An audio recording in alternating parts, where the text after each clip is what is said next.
stole that shit. That's what I do, nigga. Fuck, nigga, I stole that shit.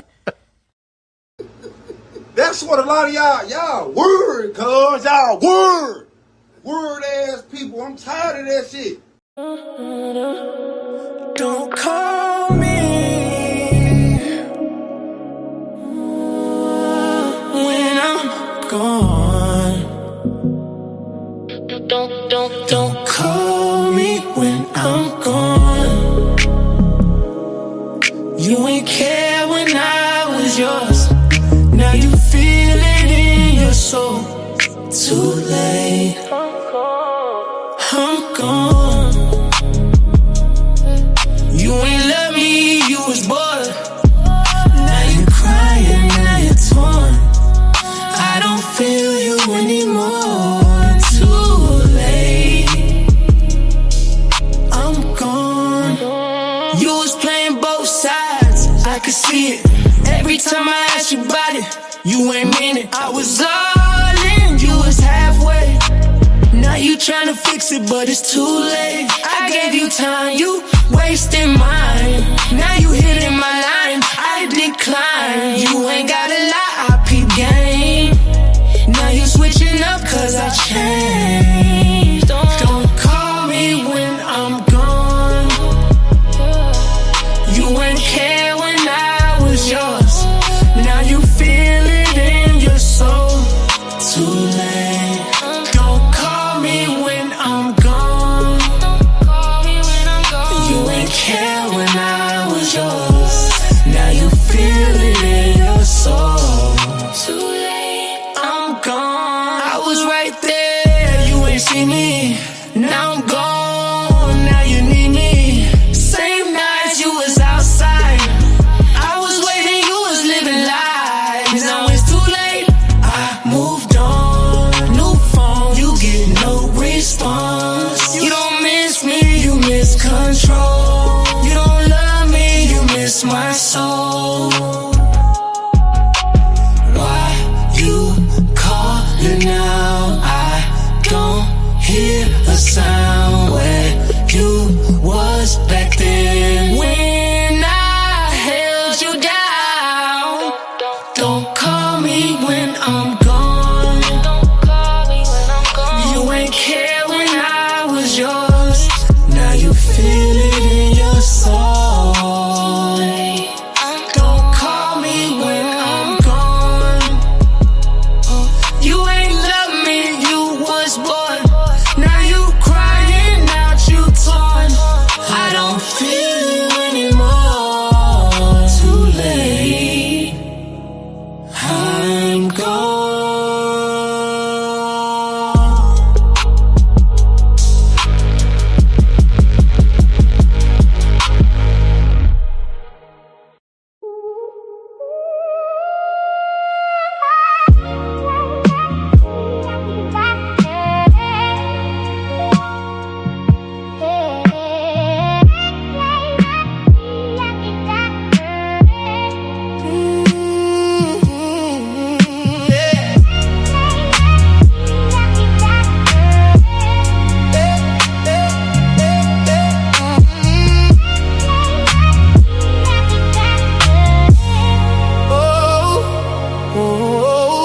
Red flags. We ignored everyone. You kept lying. I kept calling it love. Red flags. Still we couldn't let go. We knew better, but we wanted it though. Red flags. Now we strangers again. We keep breaking.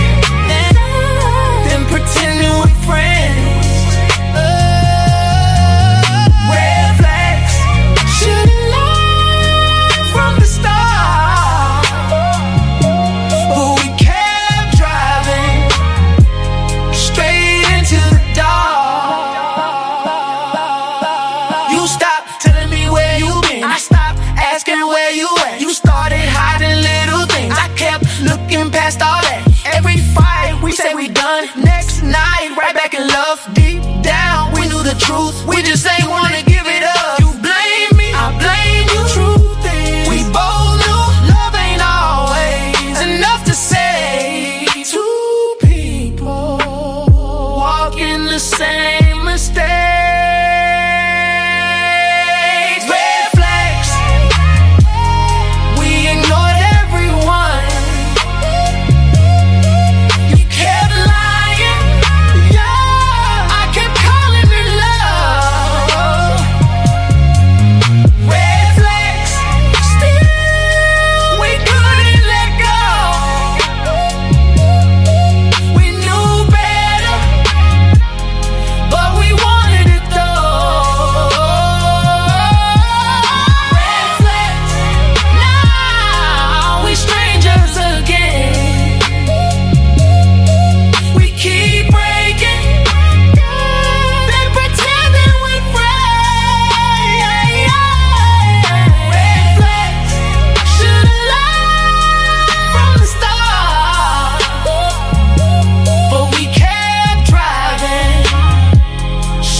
And she want me to hit it from the back. Know I'm on the way with that thing on my lap. Your man come home, I'ma knock him off the map. Better be cool, cause I'm down to catch a hat.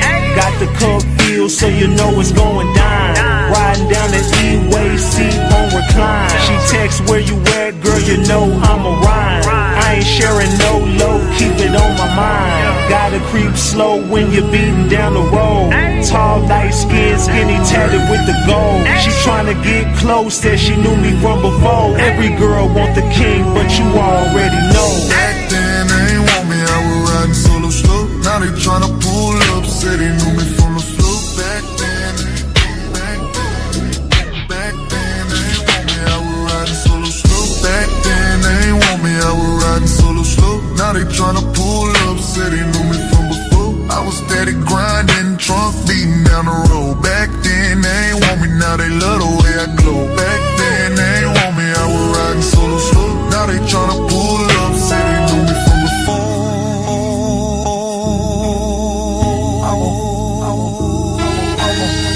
I was putting that drink in my cup, in the cut like, man, hold up. I was sitting back smoking in my truck. She was ready soon as I pulled up. I was riding through the city real slow. Had to turn the music down real low. I was strapped cause you know my city crazy. I'm on point even though your boy faded.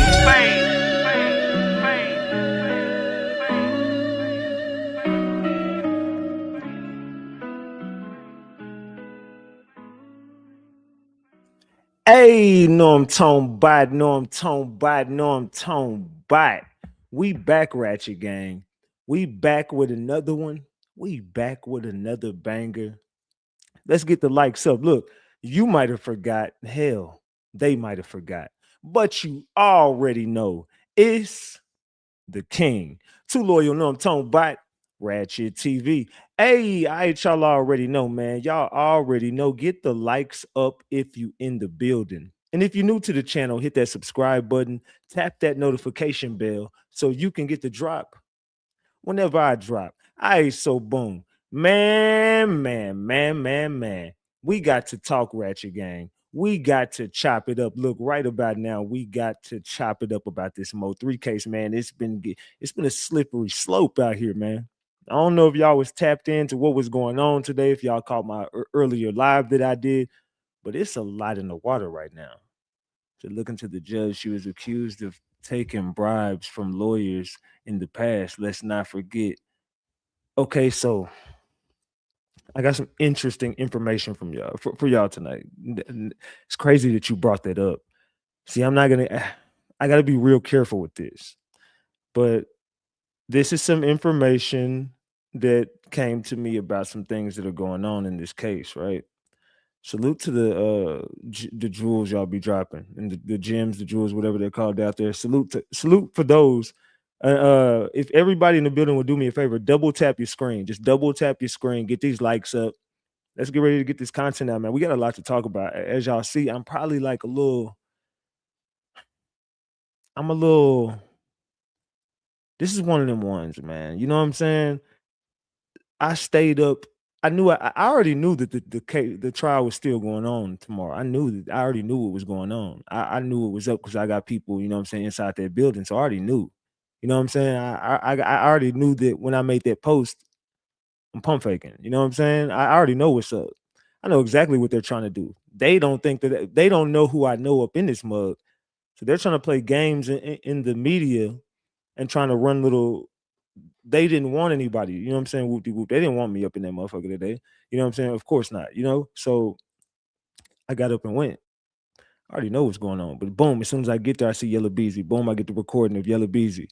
So now I know that Kewon, Yella Beezy, and Devin are all going because I already got word that all three of them will be in there today.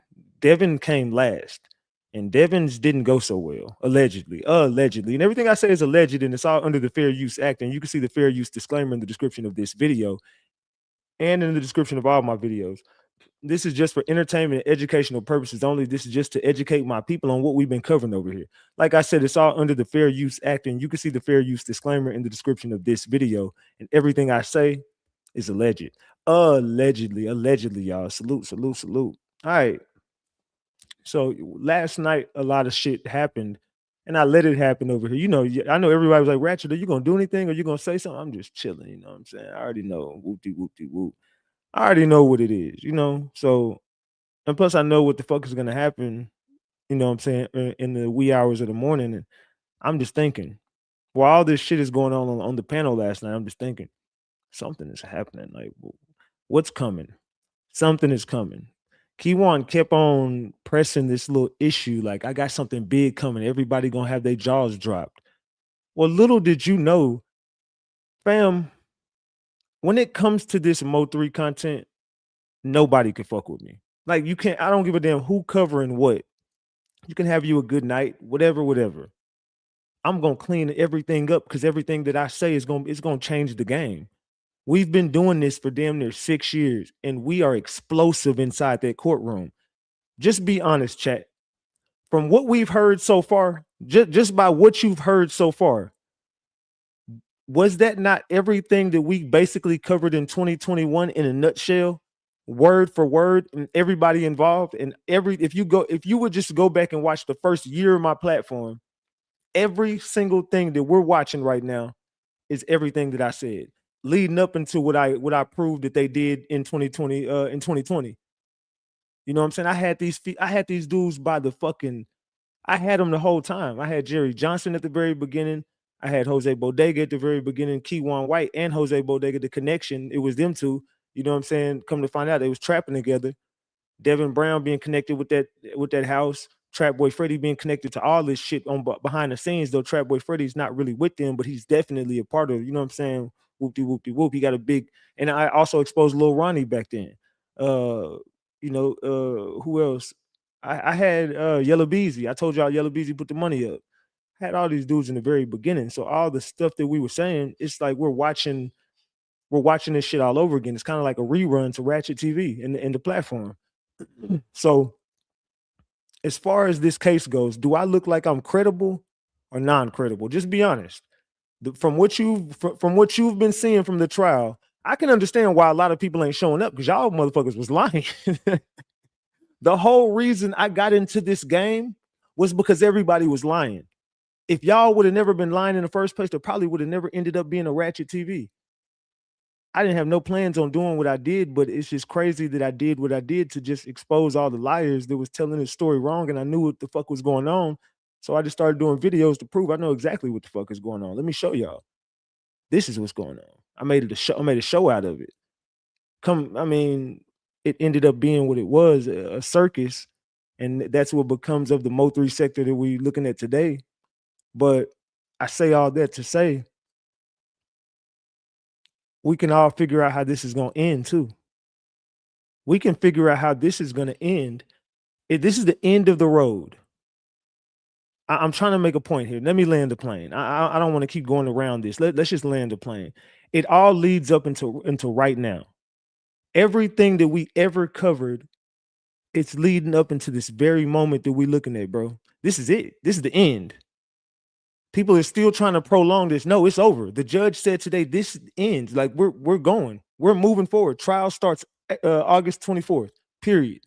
There is no more delays. The judge said it today. That's it. We're going to trial. August 24th, we're going to trial. Period. We've delayed this enough. We've put everything off. We've played y'all little games. That's it. We're going to trial, y'all. August 24th, we are going to trial. Kewon, you're first. You can have that little mad look on your face all you want to. You're first, sir. You getting your ass up. You didn't sit on the internet. You should, hell, we would think you would want to be first. You didn't jumped on the internet night after night after night. I've never seen this in all of my years of living. I have never seen someone that's fighting a murder trial so willing to talk. Usually, the DA and the prosecution would have to pry their mouth open to get them to speak about a damn open murder case. But this dude doing it for free, he just jumping up and he's literally talking about an open murder investigation that he's on trial for being the alleged shooter that was hired. Who in their right mind, and he ain't in his right mind, but just be real, chat. Who in their right mind, whether you did it or didn't do it, I don't give a fuck if you're innocent or guilty. You shouldn't say shit. When you have an open case going on, the last thing you should do, whether you did anything or didn't do anything, it don't mean you guilty or innocent. Just shut the fuck up. That's the best thing you can do in any case you're fighting. Just shut the fuck up about it. Don't say anything you say or do can and will be used against you. Do you not know the amount of evidence they had on you then versus the amount of evidence they have on you now that you didn't open your damn mouth and put a lot of pieces to the puzzle together by the stories you didn't told, and you just can't shut up. Just shut up, Kewon. That is all you had to do is just shut up. So now this is the end of the road. They're telling you, no, bro, we're not doing this with you no more. You think that the prosecution looked at you today and said, you think this is a game? Like you've been sitting on YouTube every night saying, I'm not going to trial in August. I'm not going to trial in August. They're listening to you, idiot. I've been telling you, what are you doing, Kewon? And Lawton can't be your homeboy. He can mug me all he want in court with them fat pants on. He can have his big fat pants wearing a with pager sitting on his hip. Old school dude. Hold on, let me tell my dogs lay down. Hold on. All right, my bad. Yeah, so fat pants, parachute pants coming there today, mugging me and say, boy, if you don't, man, say, and I mean, word is, dude was a little tart. You know what I'm saying? Said dude put his arm up and was a little tart. You know what I'm saying? I don't know what it was, but it wasn't wearing speed stick. I don't know what it was, but it wasn't wearing speed stick. I'm gonna be real with you, thug. You might want to freshen up on your way outside. But anyway, that's neither here nor there. Yeah, dude was a little tart. You know what I'm saying? Didn't put on no deodorant, cologne, nothing. Just hopped out of bed, turned his swag on. Hopped up out the bed, putting them fat pants on. That's what the hell he did. But yeah, he come up there trying to mug and, you know what I'm saying, mean mug. Like, man, come on, brother. This ain't that. That ain't this. Get your goofy ass on, fam. Oh, man. So, yeah, parachute pants come up there today. And I'm just looking around the room, and I'm just like, bro, this is it. Out of everything, like this is it. Finally, we're here. Dude, this is the day that nobody's here, though. You can kind of see everybody's true colors now. Everything that we've been thinking already makes sense. Just think about it. Everything that we're thinking of absolutely makes sense now. So we proceed to go to trial. Something came up last night. I want to land the plane now. Where we at on the likes? Yeah, we're nowhere near the likes that I only told one person this, and to be real, out of all the ratchet gang, like when it comes to shit like this, I can't talk to people about this type of stuff. You know what I'm saying? Because I don't know who the fuck is who. But I spoke to one person in particular from Ratchet Gang about what the fuck I figured out. And I ended up figuring out. I didn't tell them what I ended up figuring out because it was just late. But I had to just tell them, like, I think I figured some stuff out. I think I understand what the hell is going on. You know, uh, it's starting to look like everybody getting thrown away except for Yella. This is all for Yella. I gotta be real careful with how, you know what I'm saying? I'm trying to think of how I want to say this. I feel like everything we watching and we've been watching for a while, I think that a handshake or some deal was made somewhere. I don't know what the fuck is going on, but I don't know where there's a deal, but there's a play being ran. I just can't figure. It's either Yella or Trap. I don't know who is doing what they're doing, but everybody's fixing to go away. But I think that either Trap and Yella get off, or Trap get off, or something. I don't know what, bro, but something is fishy going on. I can't put my finger on it, but something is. It's not gonna go how everybody wants it to. Somewhere, everybody's gonna be upset with the result of somewhere. This fuck. How can I say it? The ending result of everything. I think everybody has to take an L. That's what I want to say. I think everybody got to take an L. Somewhere on the board. It's just it's a play being ran, and I just can't figure out exactly who it's coming from. Because the wording in court is as if the feds are waiting on this case. I don't know. I don't know that to be true. So I'm gonna say, I feel like the feds are waiting to see what the hell happens in this case. Everything relies on the result of this case, but they're doing everything they can to stop this RICO from happening. We need Trapboy Freddy not to be involved in this, bro. I'm speaking as if the defense. I'm not saying this for me because you know some people, but Ratchet, I can't believe he was up there saying. No, I'm saying the defense is thinking we can't have Trapboy Freddy mentioned in this trial. There's no way we're gonna win this trial if Trapboy Freddy gets that bullshit that he was doing. Whatever the fuck Trapboy Freddy had going on, if we use that, if that's able to be admitted in court, now we can't have that. That gotta go. Hey, would y'all lay down? I'm thinking they thinking like that they gotta go. You know what I'm saying? Like, nah, they can't have Trapboy Freddy be mentioned in this trial and be a co-conspirator because that meant that those are RICO terms. And when you start saying conspiracy, you're speaking as if this is a RICO. And then they keep asking like, why is Trapboy Freddy not arrested? And I'm gonna I don't want to land the plane yet because y'all haven't even liked my video enough times. We got 1,100 people in here, and y'all can't even double tap a screen. If we can't get 600 likes, man, fuck that. I ain't gonna give y'all no gems about this shit until we get 600 likes. I'll never land it. And we got $10 on the screen with 397 likes. Now I need 600 likes, bro. Come on, it's too many people in here, dog.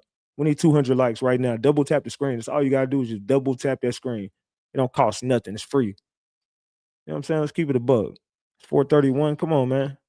170 people, 169. Hit the fucking like button, double tap the screen. Let's go. And y'all be wanting to be in the mix so much. I be putting y'all right in this shit, man. I be putting myself, man, in some shit, bro. Y'all just don't get whenever they see me today, they're like public enemy number one. Everybody know like that, but they hate me. It's like I'm loved within the walls of this motherfucker, but the people floating through these doors, boy, they don't like me at all.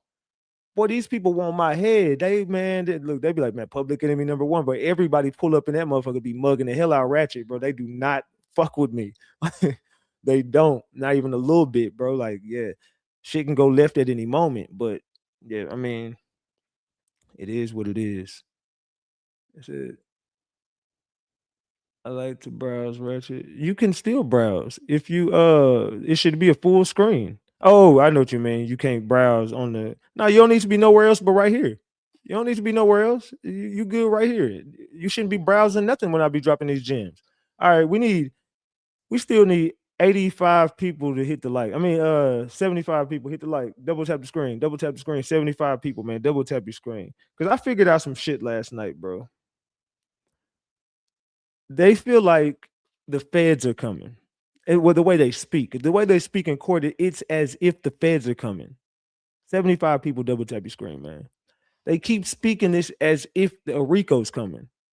The way that the state keeps talking is it's as if they already know there's some things behind the scenes with the feds, but they just can't say it. 50 people double tap your screen, man. We almost there to 6. Y'all don't want to like the video. What's wrong, man? Come on, it's 1,100 people in here. Y'all really telling me y'all can't hit your screen twice for real? Like, come on. So let me get back to story time so I can land this plane and we can get started tonight. So, like I said, the way that the state is speaking, it's as if they already know. Ray, shut the hell up. It's as if they already know the feds are coming, but they're trying to tell the judge in so many words that we can't tell you this shit. Like, it's some stuff that already happened. This ain't our job to tell you this though. Like, we kind of overstepping our boundaries if we start to, you know what I'm saying? We didn't make no deals with no people. We're not interested in making deals. The state has never been, they have not made it. As far as what Tommy Adams said today, there has been no deals made. He's like, if there was some, I would give them to you, but there isn't none. So I'm not, but if I did have some, I would give them to you. But I can't speak on what the federal government has done or has not done. I can't speak on that. I've already asked them and requested them hand us that over, but they gonna move on their own time. I can't really, as far as witness addresses, you putting people in positions that they shouldn't be getting put in, and there's some shit going. Like, he's trying to tell her, like, there's some other shit going on in this case. There's a different layer to this case. We just can't overplay our hand, and they can't overplay theirs because they're trying to save somebody over here. Something is happening over on the defense side, but they trying to figure out, hold on, so Trapboy Freddy was Trapboy Freddy playing both sides. Then you got to come into that. Is Trapboy Freddy playing both sides? Because this Trapboy Freddy is a state witness. I think a lot of people forget that Trapboy Freddy is a state witness right now. He's on the state's witness list to come up there and testify. But they're saying Kewon's team is looking over at them and they're saying, we want to figure out if Trapboy Freddy ever made a deal with the government. That's it now. So now they're understanding, hold on, this sounds like, because I remember Kewon saying a while back, I seen Trapboy Freddy on my paperwork and it kind of fucked me up. Like, but then I started dropping Trapboy Freddy and his homeboy, what Trapboy Freddy had just did to his homeboy, and no one had knew about this arrest that had been made and what the dude had said. And Kewon was like, now you cooking. Y'all remember that's when Kewon came over here. He was like, now you starting to cook. Like, when you start talking about Trapboy Freddy and you start dropping that, now you cooking about the snitch shit because he popped up in my paperwork. Y'all gotta pay attention to what's going on, right? So now he notices Trapboy Freddy in his paperwork, but no one knows what the fuck is going on. Everyone's about to go to trial, but everyone's like, no, we're not going to trial. Like, something was supposed to stop this, but it's not stopping, and it's still going. Everyone's looking around the room like, bro, we finna really go to trial for this shit. Kewon, the closer it gets, realizes the walls are closing in. It's over, Kewon. They sold you out. And I told you they did. The feds came to you. This is from your words. You said the feds came to you in the very beginning and said, we want 2 people. And they offered you a deal of a lifetime to just go home, but you got to give up these 2 people who we all know now. There's only 2 people that this case is centered around, chat. Who is this case centered around? There's just 2 people that they really want everything to fall on. Everybody else, it seems like they could have made a deal, but they really just wanted 2 people out of this because they know that these 2 people planned out this and the Roy Lee hit. They just can't prove the Roy Lee one. They know Mo3 in his team definitely shot Trapboy Freddy. They know Mo3 and his team definitely shot Yella Beezy. They can't prove that. But based on the timeline of everything that's going on, we need these songs and we need everything to prove what we're saying and what we believe. It might not be exactly, but bro, we believe that this is what caused all this. This is the timeline that we need. This is what's going to cause everything. Because if we lose the timeline, then we take a L. In my opinion, I'm speaking as if I'm the prosecution. If we lose that timeline, we take a L. We need the fucking songs and the interviews because it all ties together because we know that there was active war going on between these people, right? So someone has still been in contact with me for a long time. It says 2 things feel certain. They want to know if Rain and Trap got a play going with Detective /PD. They trying to go over everything the last 30 days scrambling. Yeah, but it's too late. I mean, I'm telling you right now, nothing is going to come out of the rainwater and thank you for the $5 salute. Nothing is gonna come of the rainwater and and Detective Barnes thing. Nothing. I think what you have to worry about here is what the fuck did Trapboy Freddy say? Rain is not the person. Rain is the focus, and it's Trapboy Freddy told y'all a long time ago. Distractions. Rain is the distraction. When it comes down to it, chat. Let's just be honest. Has Rainwater name besides the fight with Yella Beezy and him starting some shit and starting the whole thing? Besides that, did Rainwater name come up in any of the paperwork? Period. Point blank. Let's just be honest, real quick. As we speak, we've heard all of this testimony. Has Rainwater's name been mentioned in anything that had anything to do with setting Mo3 up? Let's be honest. Plain and simple. I'm not talking about what you believe, what you think. I'm just saying, based off of everything that we've heard, and this is what they're basically going to trial with. You don't think that if these motherfuckers right here, they're fighting for their, come on, chat. You gotta, this is where you gotta use your logical side of your brain. Take your feelings out of it and start thinking for real. Fuck what you've ever thought. I had to do this with myself. Fuck what you think. It don't matter what you thought. You got to go off of this. You're sitting here listening to everything. These people are fixing to go down for capital murder. This means they can either get the death penalty at the worst, and at best, they can get life without parole if convicted. There is no way out of this. You don't think these same people, they not snitching on their own side. Rainwater is on every internet wave dissing all of y'all that's on this case. Rainwater has said so much about all y'all. You don't think one of these people by now would have just threw Rain under the bus? You don't think somebody in this situation would have just threw it all? If it all was Rain, you don't think somebody would have just finally said, you know what? Here are the receipts. Rain was setting the whole thing up. You don't think somebody would have exposed that by now? We're going to trial. So you got to think about that. But there is somebody who is mentioned in all this shit. You cannot, Rainwater didn't work with Trapboy Freddy to set this up. Said, Rain love 3, no effing way he's involved. Salute for the 2-piece. I appreciate you. Salute. So I'm saying, like, take your feelings out of it and start to understand that it's bigger than, it's way bigger than that. Rain didn't work with none of these people, dog. The money came from Trap and Yella. Period, point blank. I'm telling you what it is, bro. And I've been saying this. The money came from Trap and Yella. They paid for the Mo3 hit. They paid for it. That's it. Nobody else had no money into it. It was Trapboy Freddy and Yella Beezy. That's it, and that's all. Those are the two people who had this plan to kill Mo3.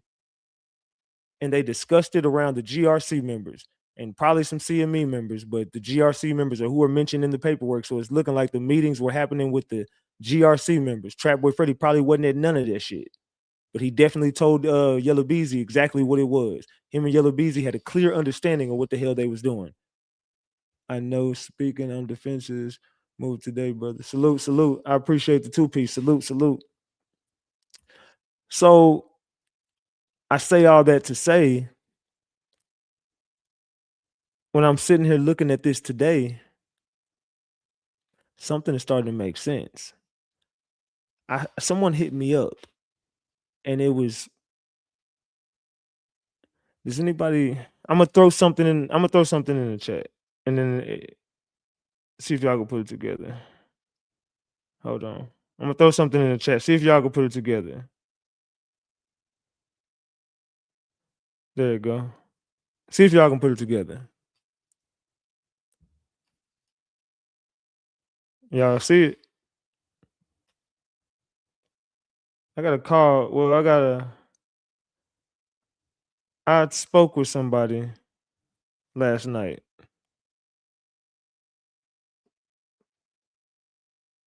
Y'all know who I'm talking about? Y'all remember, right? Okay. There you go. So I talked to somebody, and you can read it on the screen. They're saying in the chat.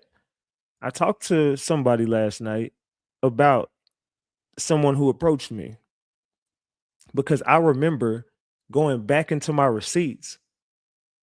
That person that called me from that flag, would you lay down? The person who called me, they had already been telling me about this person for a long time. So I had to go back in my receipts and see that allegedly Bree, you know who I'm talking about, right? Bree is like on some crooked-ish. And this person has a lot of dirt on Bree, allegedly. You know, y'all following me? Are y'all following me? Double tap that screen if y'all following me, man. We should be past 700 likes, man. Double tap that screen if y'all following me. Are y'all following me? Let's not forget the backup dancer. Clicked up with a couple of amigos. Yep.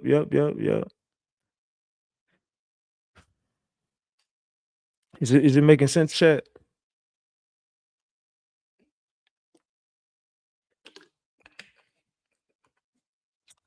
Because when I was at the trial today, I'm gonna tell you something right now. Out of everybody in this situation, looking at it now, who I think the most fucked is, of course, Kewon. But Devin Lawyer don't even like him. Like dead ass, Devin Lawyer don't even fuck with him. Devin Lawyer said, I haven't even received a payment. I'm working pro bono right now. The judge was trying to tell him he needs to order in his transcripts. If you need to order them. He said, man, look, I can't pay for them damn transcripts right now. I haven't even received a payment from my client. I am working pro bono. And she was like, okay, you know what? I'll give you, I'll pay for them for you. So the judge is coming out of her pocket to pay this dude for the transcript. Devin Lawyer was so damn pissed off. He didn't even want to be. They didn't object to anything from the state. They said, any objections? Nope. Like, I ain't got no payment. I ain't objecting shit. I am overworked at this point. So Devin Lawyer, he objected to absolutely nothing. He didn't even talk to the damn state. He wanted to hurry up and get the hell up out of there. He made it a point to say, I'm working pro bono right now. I haven't even received the payment. So look, you want to help me here because I'm tired of filing for stuff and now I'm paying. So I'm done paying because I'm not even getting paid at this point. I'm doing this for free. So hurry up. She said, you know what? I'll pay for them for you. And at the end of Devin Brown's hearing, the lawyer said, hold on, wait, whoa. She's like, go ahead. He's like, I want to put this on record. You said my client was a rapper. He is not a very good one. Like, what? He just straight up said the nigga trash at rapping. What? All of a sudden, the dude just said, you said he was you listed him as a rapper? He is not a very good one. Like, what the, everybody started laughing, like, what the fuck he just said? The dude just said, you suck at rapping. Like, he just said, you broke, you ain't paying him, and you can't rap. So I wouldn't want to go to trial with this dude. It don't seem like you got your best interest at heart. He seemed like he done fucking with you at this point. Seemed like y'all ain't had no communication. They didn't even take Devin out of handcuffs. He had his handcuffs behind his back. They didn't even let Devin get comfortable and sit down. Devin was in there about 10 good minutes and they walked his ass right back up out of there. Devin might have the worst end of this deal. And then they said Jackie, Jossie, and T Topics was in the building. I didn't see them today. They never came up to the 7th floor where we was at. They never walked into that courtroom. I don't know if they was clout chasing, walking past cameras and stuff, but I don't know if they got their own case going on in there. But 100%, they didn't come up in that damn courtroom. 100, or they did not come on that 7th floor at all. They never came to that damn Mo3. They didn't come near the Mo3 shit. Oh Lord, now somebody calling me blocks. Hold on, gang. I don't know who the fuck this is calling me block. How can I help you?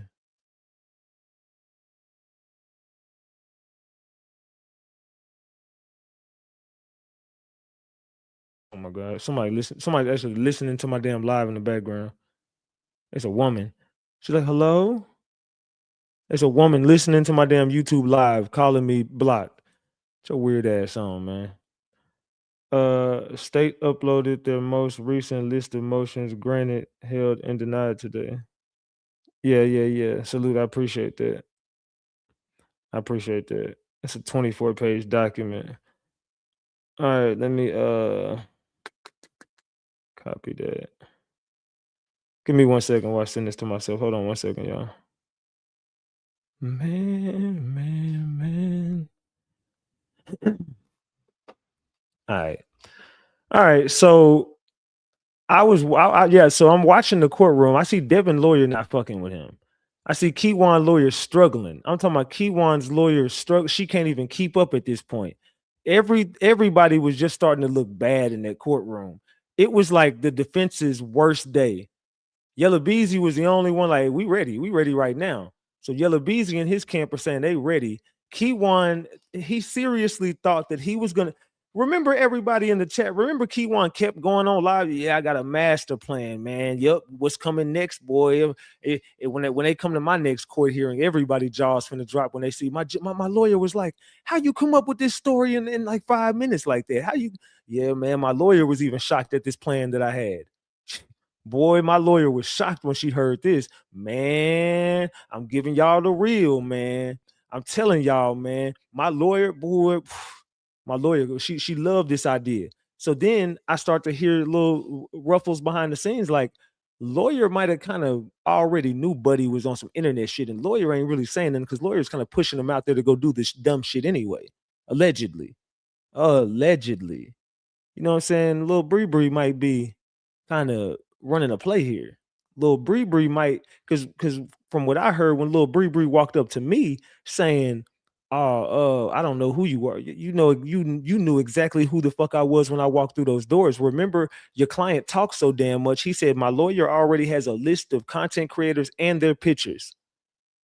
So you knew I wasn't talking to Kewon. You knew damn well I wasn't talking to Kewon. You knew for firsthand Kewon don't like me. So for you to come up to me, that's a part of the play. So now I got to figure out what the hell y'all really got going on. So someone already got a bunch of information that they, I'm gonna read out some shit today. Do y'all want to get into, because it all started making sense once I went down this rabbit hole. So we can either go over the trial and what happened today, or we could save that for last, or we could get straight into, is some crooked stuff going on in that courtroom, allegedly, maybe. I don't know. What y'all want to do? Paperwork or the tea? Which one? Paperwork or the tea? Paperwork or the tea? What we doing, chat? What we doing, chat? I'm gonna see what y'all type. Let's see the chat. Let's see what the chat talking about. All right, look. Y'all run me up to 800 likes right now. We at 716. Y'all run me up to 800 likes. We're gonna get into this tea. Run me up to 800 likes. Let's go. I need to double tap the screen right now. Everybody double tap that screen. If y'all want me to get, or we gonna go over the paperwork, y'all better hurry the hell up. I'm being for real. Hurry up. Y'all got 30 seconds. Run up. Just everybody just double tap you. If you haven't double tapped the screen yet, just double tap your screen. We're gonna get straight into it. Let's go. We need 70 people. Just double tap it real quick. We finna get right into it. All right, let me get my receipts ready, because it seems like y'all want to get into that bullshit. So it's a lot. It's a lot, bro. I'm talking about it's a lot going on, cuz. All right.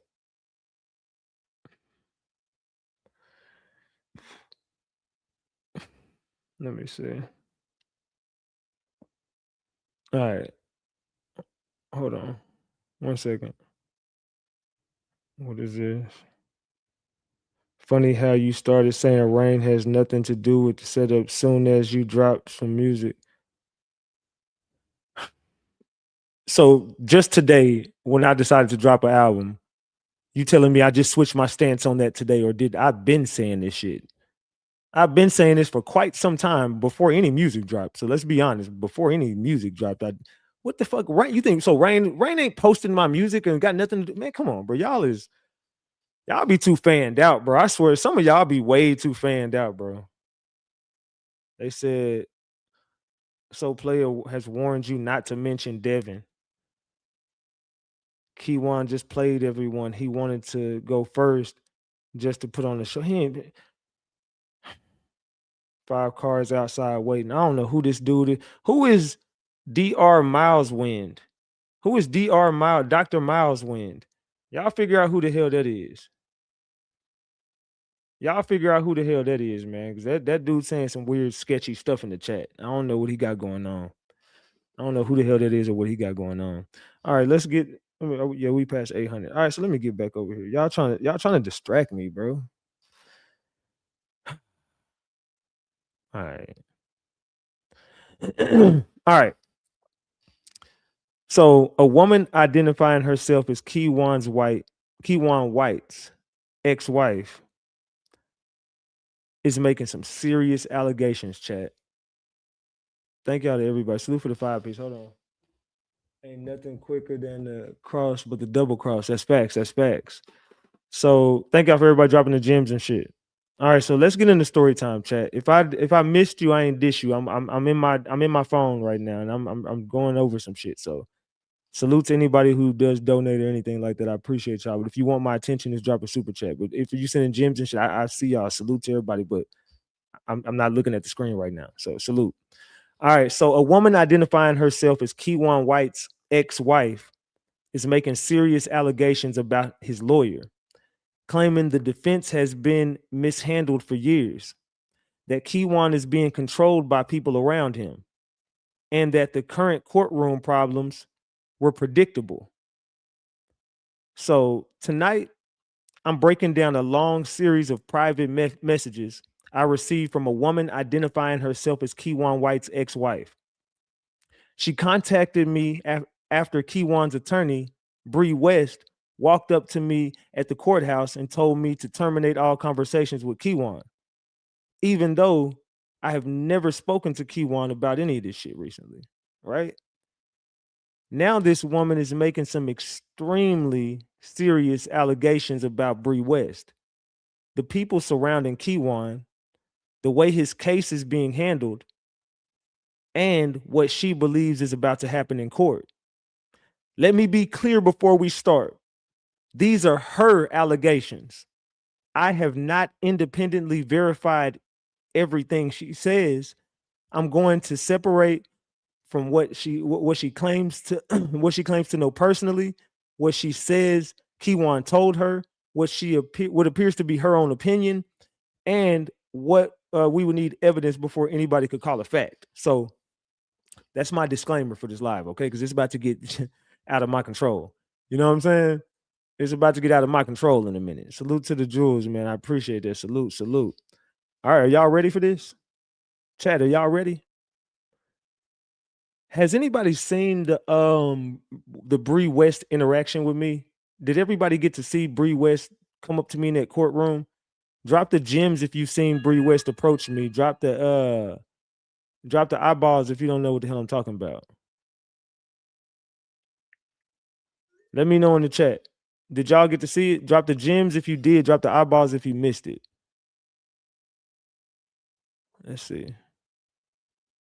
Because she definitely walked up to me in that courtroom. Well, outside the courtroom. Okay, so a lot of people seen it. Few people haven't seen it. But a lot of people in here seen it. It was a very brief interaction. It was a very brief interaction with what happened. Let me see. Let me just go pull it up real quick. Let's just go over here and pull it up real quick. We ain't got to stay on it. We just could play the part where she said something to me. You know what I'm saying?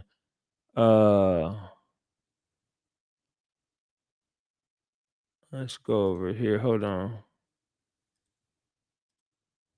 All right, let's go back over there. All right, go to Ratchet TV. Give me 1 second, chat. And go to my videos. Hold on. All right, let's go over here to my videos. Kewon White's lawyer. Where is it at? Where is it at? Where is it at? Videos. There you go. All right, boom. Here we go right here. All right, we finna play it. All right, bet. My bad, y'all. I have to find this damn video. I'm not gonna stay on it long. All right, there we go. There you go. Boom. I pull up on my other screen and boom. All right, my bad, y'all. Let me share my screen. Hold on. Share my screen. All right, there you go.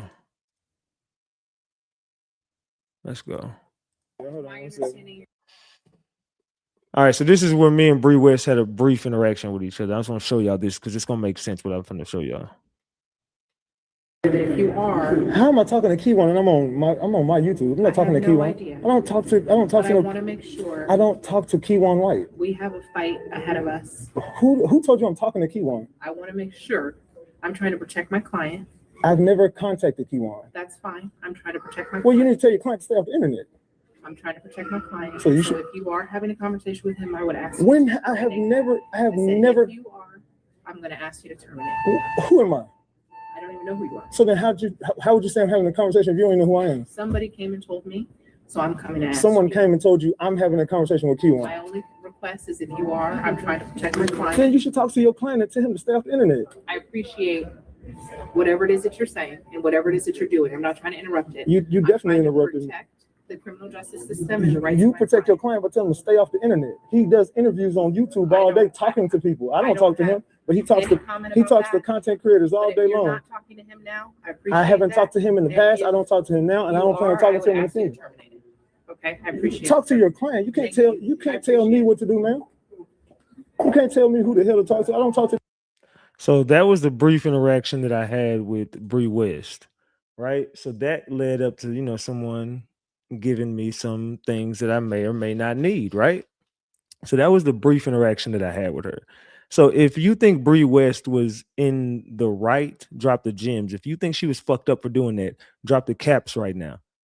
If you think she was in the right for approaching me and doing that, you think that was some professional stuff, drop the gems. If you believe that Bree West was wrong for that, drop the caps right now. Let me know, was Bree West right or wrong for pulling up on me like that while I was sitting on the live video? You think she was wrong or right? If she was right, drop the gems. If she was wrong, drop the caps. Let's see. So Bree West pulls up to me and does that. Okay, so that leads up into this. So I learned 5 things listening to this caller that sent me these messages. So what I believe the central messaging behind this is, she believes Bree West is not seriously or effectively defending Kewon. She claims Bree has represented Kewon since around 2020 and has repeatedly failed him. She believes Bree approached me because other people encouraged her to confront or test me. She claims Kewon is heavily influenced by Bree and other people around him. She believes the prosecution is much stronger and more prepared than Kewon's defense. So why she contacted me? The sender, she immediately attacks Bree. She attacks Bree West's character and tells me Bree is not who you may think she is.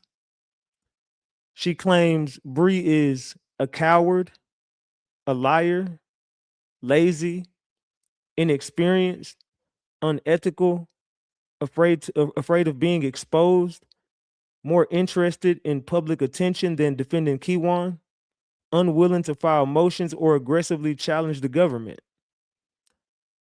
So they're saying Bree West is most definitely not who you think she is. Allegedly. Allegedly. Right? It's an inexperience for sure. What do y'all think about that? That's the central message that I got from these text messages today. So as we proceed, these are her opinions, not a proven fact. I want y'all to know that these are opinions and not a proven fact. However, the reason she appears to have contacted me is very specific. She heard about Bree approaching me at the courthouse. She believes Bree's confrontation with me was not spontaneous. She claims Bree was pushed or encouraged by others to approach you, either that day or the previous day. She also says people around Kewon supposedly told Bree to try or test me. So they said people around Kewon told Bree to try or test me. Interesting.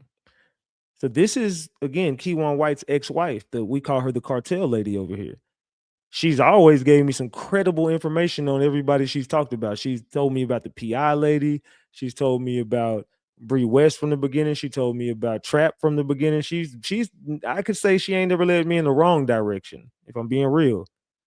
It's a test for what? I don't know. What are y'all thinking about this? What y'all think? You think that someone told them to try me or test me? Do y'all believe that? Y'all think that's you think that could be a fact? So yeah, the Mexican chick. Yeah, the Mexican chick. So somebody around Kewon said you need to go try him. You need to test this dude. In some way, shape, form, or fashion, they probably sent her over there to. I do believe that they sent her over there to me because there's no way she didn't know who I was. Anyway, that claim is important. It connects directly to what happened to me. But right now, it is all hearsay unless she produces messages, calls, or other evidence showing who instructed Bree to approach me. So that's not a fact. We're just guessing at that point. We don't know. Salute for the 10-piece, Ranger. I appreciate that. Salute. The first bombshell is that she doesn't believe Bree West independently decided to walk up to me. She believes people behind the scenes pushed Bree to confront me and see how I would respond. You see, that goes into show. That's kind of what I said. I said, I feel like whenever they sent her to me, they thought I was going to act a fool and they was going to end up getting me kicked out their courtroom. Like they thought I'm finna just go the fuck off, start cussing people out and making a scene and stuff. I think that was the intent, to send her to me to confront me and me act a damn fool and they could be like, oh, he can't come back. You know what I'm saying? But I'm like, nah, hell no, bro. What the hell? You can't.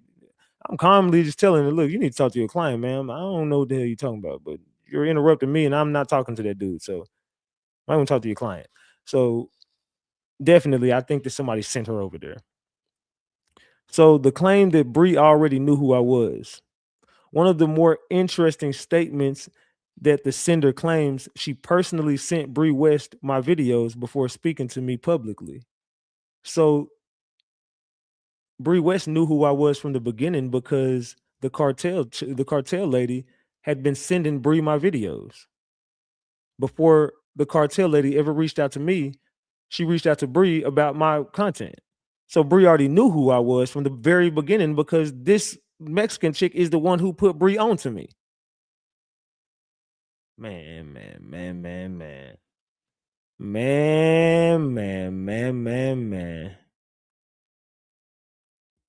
What y'all think about that? That's a bombshell right there. What y'all think about that?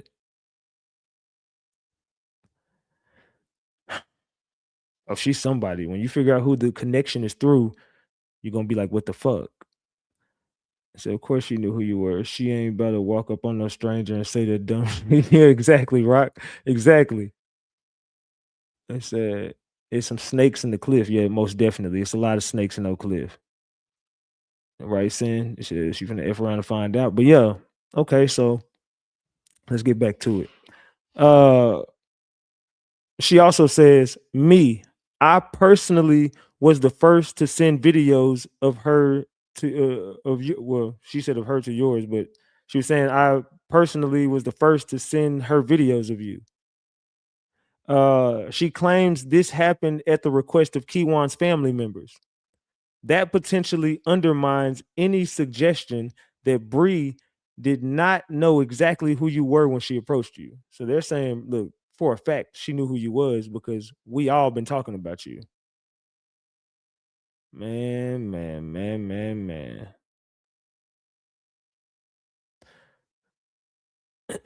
So Bree was most definitely sent to me. We all know what was going on with that. So Bree knew who I was. So the sender's point is Bree already knew who about my YouTube channel. Bree allegedly knew people had communicated with. She knows people who had communicated with or watched me. Bree allegedly knew you covered Kewon. Bree still approached you as though she needed to identify or stop a possible line of communication. So what this may mean, there are several different possibilities. Bree genuinely believed you had spoken to Kewon. I didn't. Bree received inaccurate information from someone else. We know that's true. Bree wanted to discourage any future contact. Facts. Salute to James Worthy for the 20 piece. I appreciate you. Salute, salute, salute. Bree was trying to protect her client from making more public statements. We all know that she can't do that because he won't stay off the internet. Bree may have been reacting to Kewon's prior internet activity rather than anything that you personally did. So I don't know. We can take it for what it was, but she definitely approached me and she had an agenda. We know that.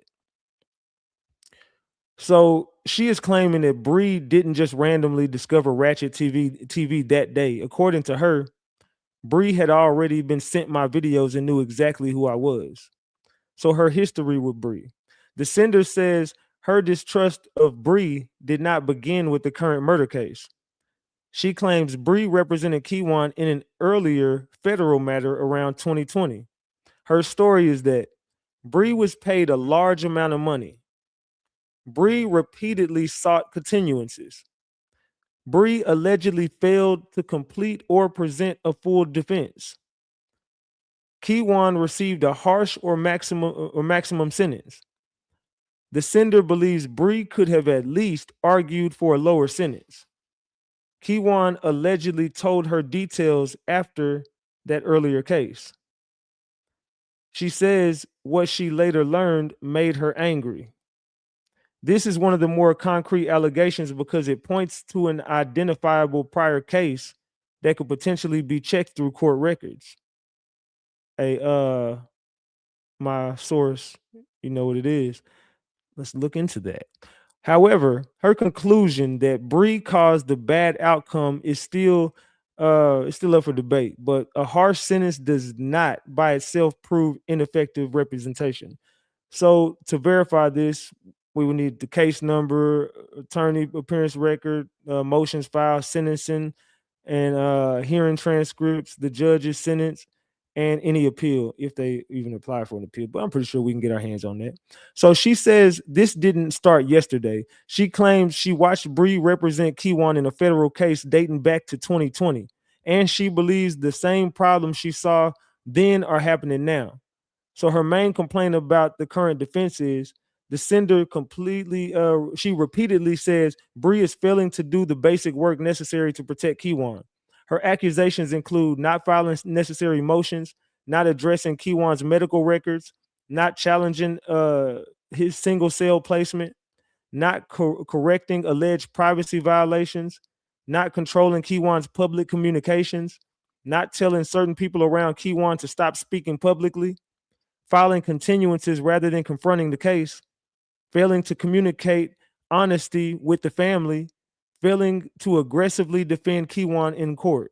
Do y'all feel like this sender is on point, or y'all think she capping right now? Does it sound like she's on point right now? Drop the gems if she's on point. Drop the caps if you think she's capping right now. What y'all think, man? Because we're gonna take y'all deep down this rabbit hole with Bree West and this said person. So what y'all think? Do y'all think that she's telling the truth? Y'all think she's lying? What y'all think in the chat before I continue?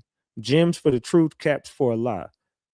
So far, it's looking like everything she's saying on point to me. I ain't gonna lie. Everything seems on point to me. So again, these are allegations. The screenshots that I do have contain no actual motion logs, attorney correspondence, jail grievances, or court orders proving the omissions. Still, several claims are capable of being tested.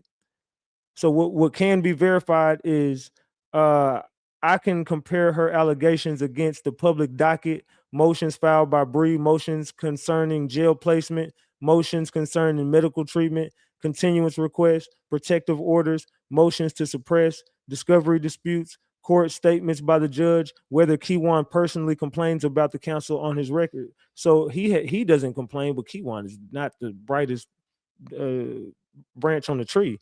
So she isn't just saying she dislikes Bree. Her actual accusation is that Bree repeatedly fails to file motions, fails to protect Kewon's basic rights, and relies on delays instead of building a real defense. So the single cell jail placement issue.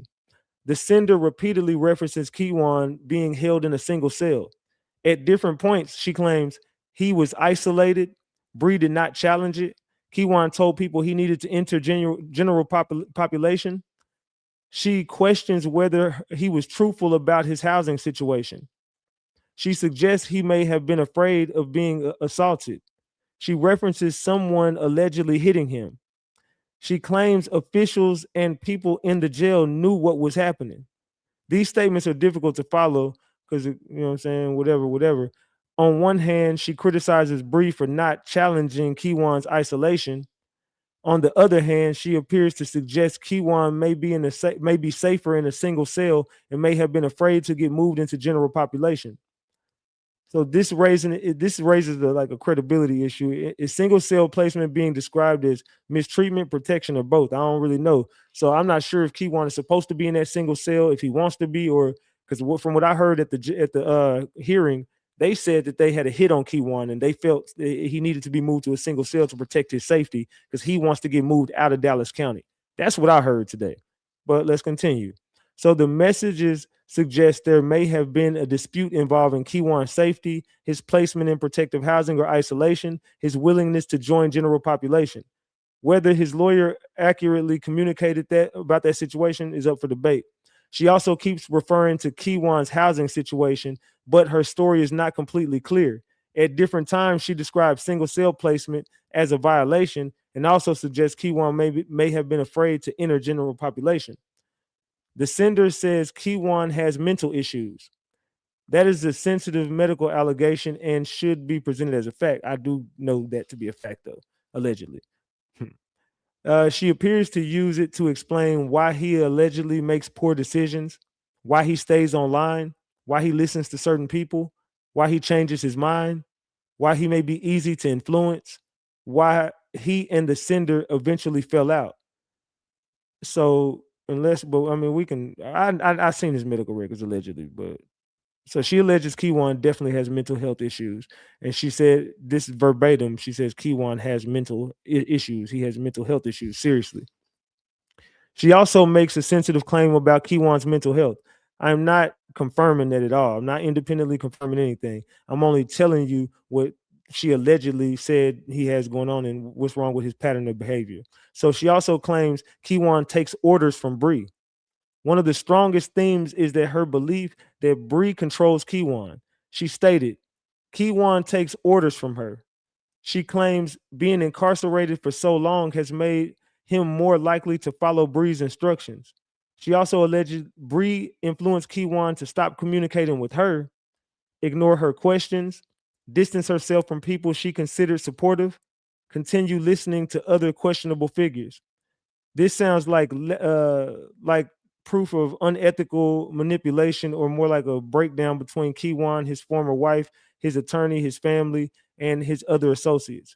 A criminal defense attorney may lawfully advise her client not to communicate with certain people, especially when conversations could become evidence, reach social media, create inconsistent statements, violate jail rules, or harm plea discussions, or reveal strategy. So the fact that Bree allegedly told Kewon to stop communicating with the sender would not automatically be misconduct.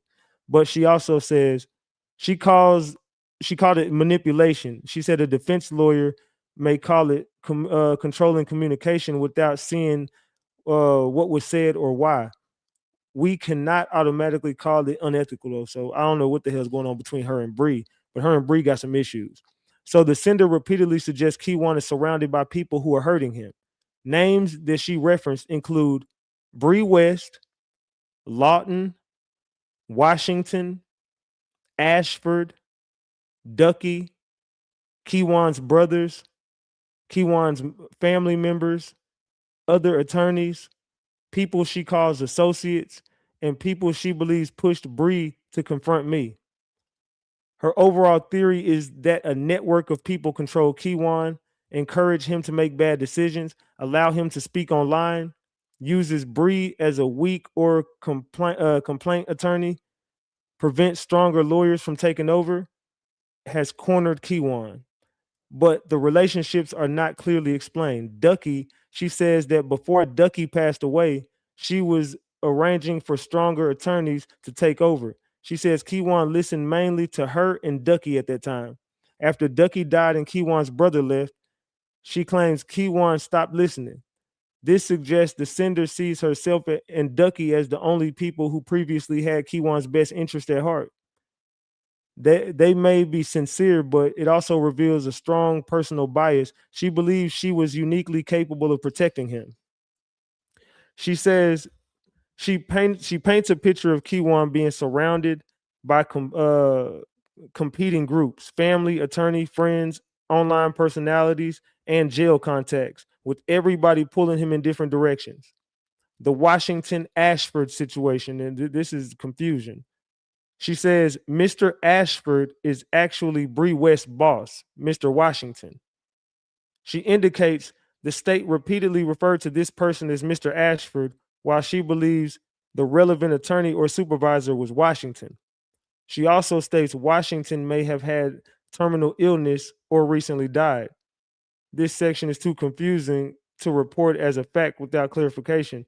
There may be two different people, a mistaken name, a nickname, a misunderstanding of courtroom remarks, or a transcript or typing mistake. She makes a confusing statement about Mr. Ashford and Mr. Washington. I would not, I can't present those names as, I don't know. We would have to see something on the docket, but I don't know. She definitely said that. But the Lawton allegation, she repeatedly attacks someone named Lawton. Y'all know anybody named Lawton? Because she repeatedly refers to some dude named Lawton. She says he's an older man. She says Lawton is someone who speaks publicly or online. Someone with influence over Kewon, Lawton has. Someone Bree should have ordered to stop talking. Someone she believes helped make Kewon look worse. Someone she believes may have been setting Kewon up. Someone she describes as a sellout. Those are some serious, serious allegations. And they provide no proof. The messages don't. But the safe story is not Lawton set Kewon up. You know what I'm saying? The safe story is, let's say it like this. The sender believes Lawton's public involvement and communication have damaged Kewon's legal position. We'll just put it like that. She is blaming Lawton almost as much as Bree. Her argument is that Bree focused on her instead of stopping people already close to Kewon from speaking publicly and making the case worse. Internet activity and public statements. The sender repeatedly says Kewon should have gotten off the internet. She says she warned Kewon. Other people also warned Kewon. Bree allegedly failed to control his internet activity. People close to him continued making calls and public statements. Those activities may have contributed to his current legal trouble. So,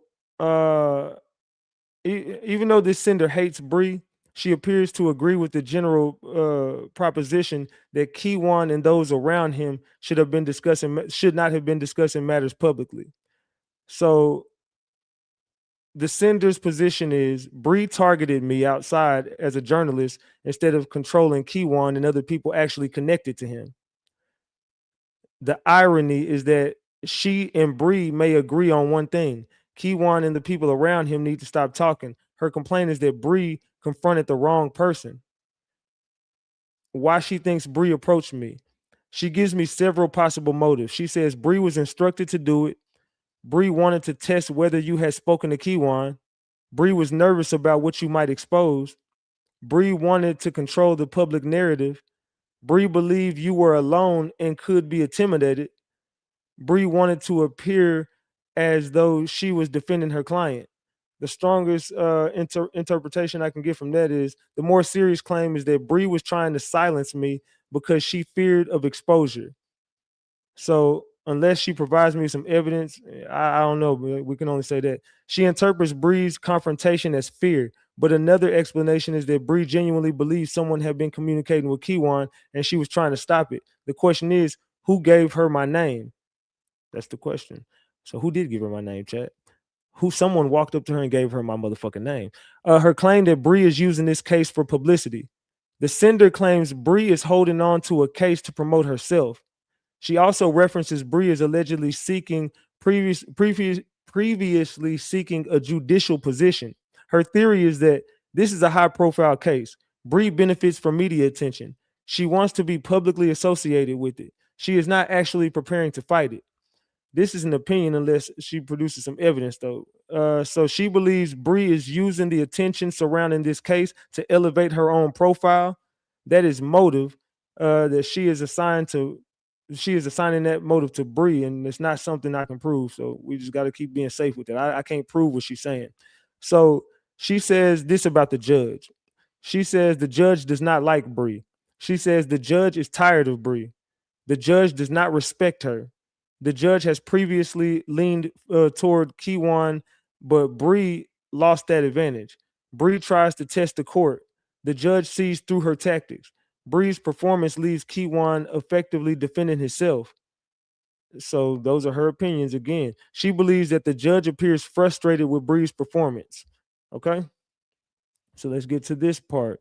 What she says about the prosecutor. She says the state's is 100% over Kewon. And she says the state is sharp, they're organized, they care deeply about this case. They're trying to get justice for the victim's mother and will make things difficult for all of these defendants.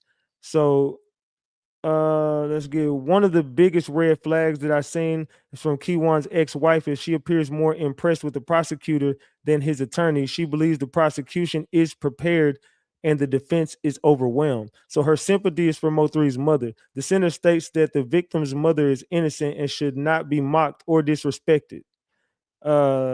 She says that she disagreed with the disrespect towards her mother and the children from the beginning. So she definitely agrees that Mo3's mom deserves justice. That's one thing I did take from the conversation I had with her.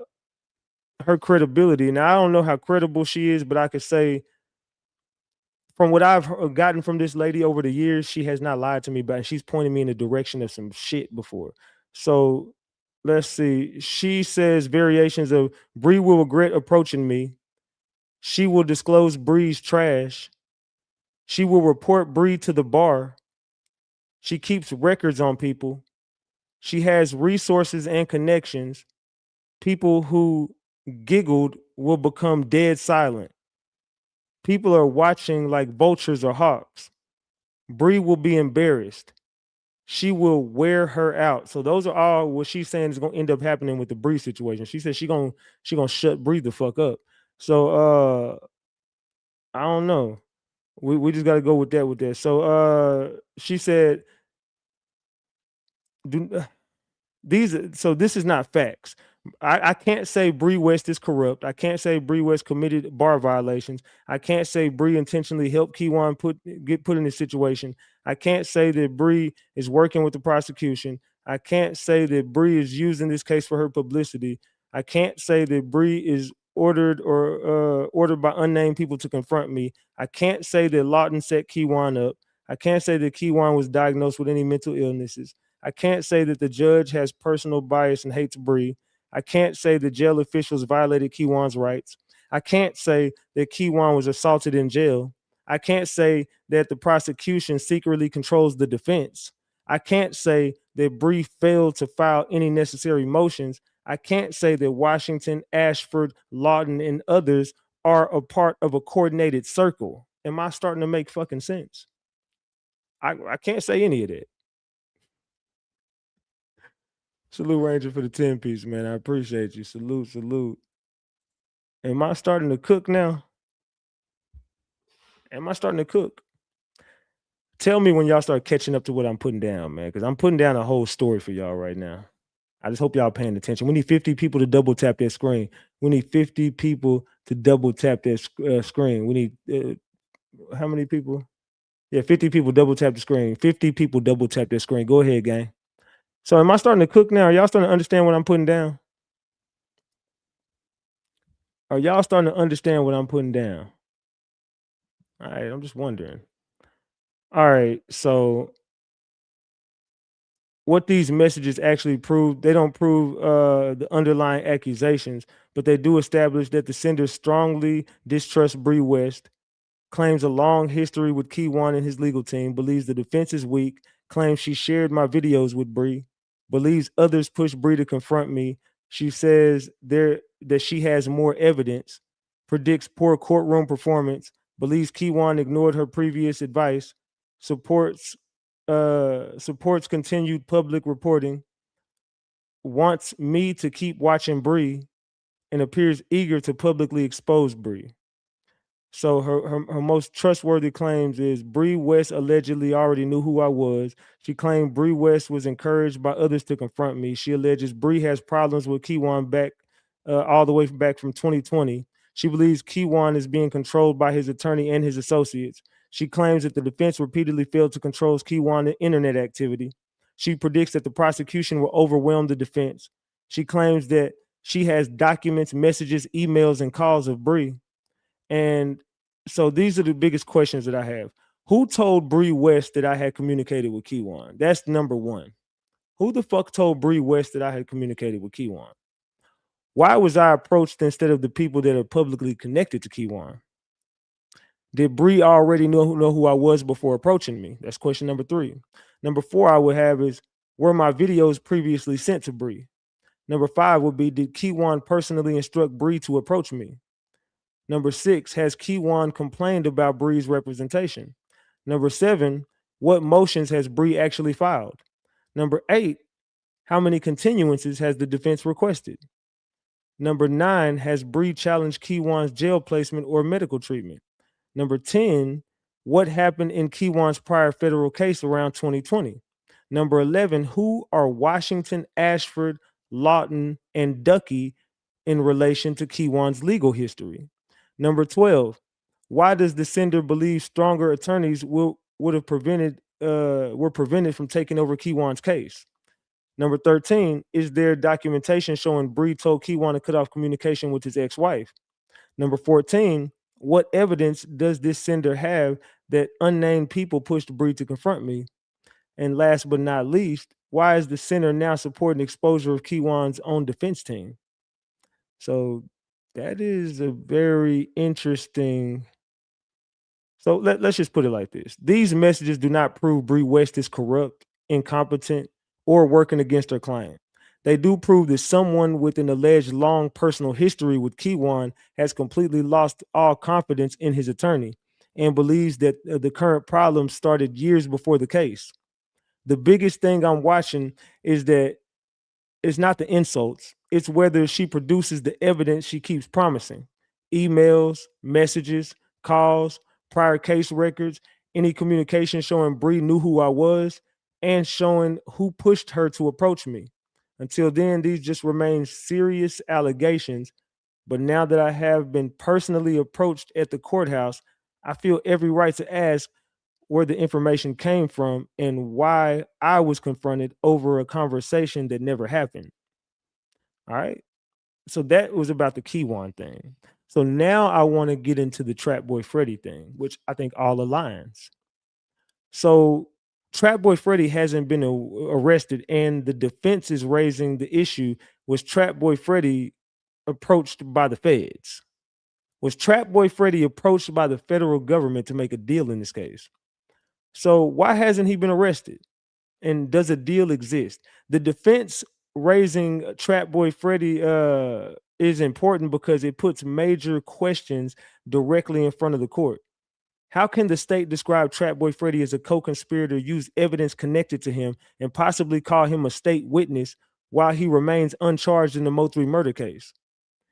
That question does not automatically mean Freddy has a deal, but it gives the defense a strong reason to investigate whether he has received immunity, leniency, a non-prosecution promise, or some other benefit. So now that we have another major issue developing, the defense wants to know why Trapboy Freddy has not been arrested, whether he has been offered any kind of deal, and whether the federal government has made agreements with any connection to this case. That question becomes even more serious because Trapboy Freddy is repeatedly expected to appear as a witness for the state. If the prosecutors are calling somebody that they have also described as being involved in an alleged conspiracy, the defense is entitled to expose exactly what that witness was promised, what exposure he may have avoided, and what motivation he has to testify. Recent reporting from the hearing says prosecutors have referred to Trapboy Freddy as a co-conspirator, even though he has not been charged with the murder case, while social media reports surrounding the proceedings say he is expected to appear as a state witness. The precise terms of any subpoena or agreement have not been publicly established in the sources that I found. So why Trapboy Freddy could be a state witness without being arrested? Being called a state witness does not necessarily mean Freddy is innocent, charged, cooperating under a deal, or secretly working for authorities. There are several possible explanations for that. Possibility A, the state believes that he has useful information but lacks enough evidence to charge him. Investigators may believe someone knows about a crime without having admissible evidence proving that that person committed a chargeable offense beyond a reasonable doubt. That's a good one. You got to think about that, chat.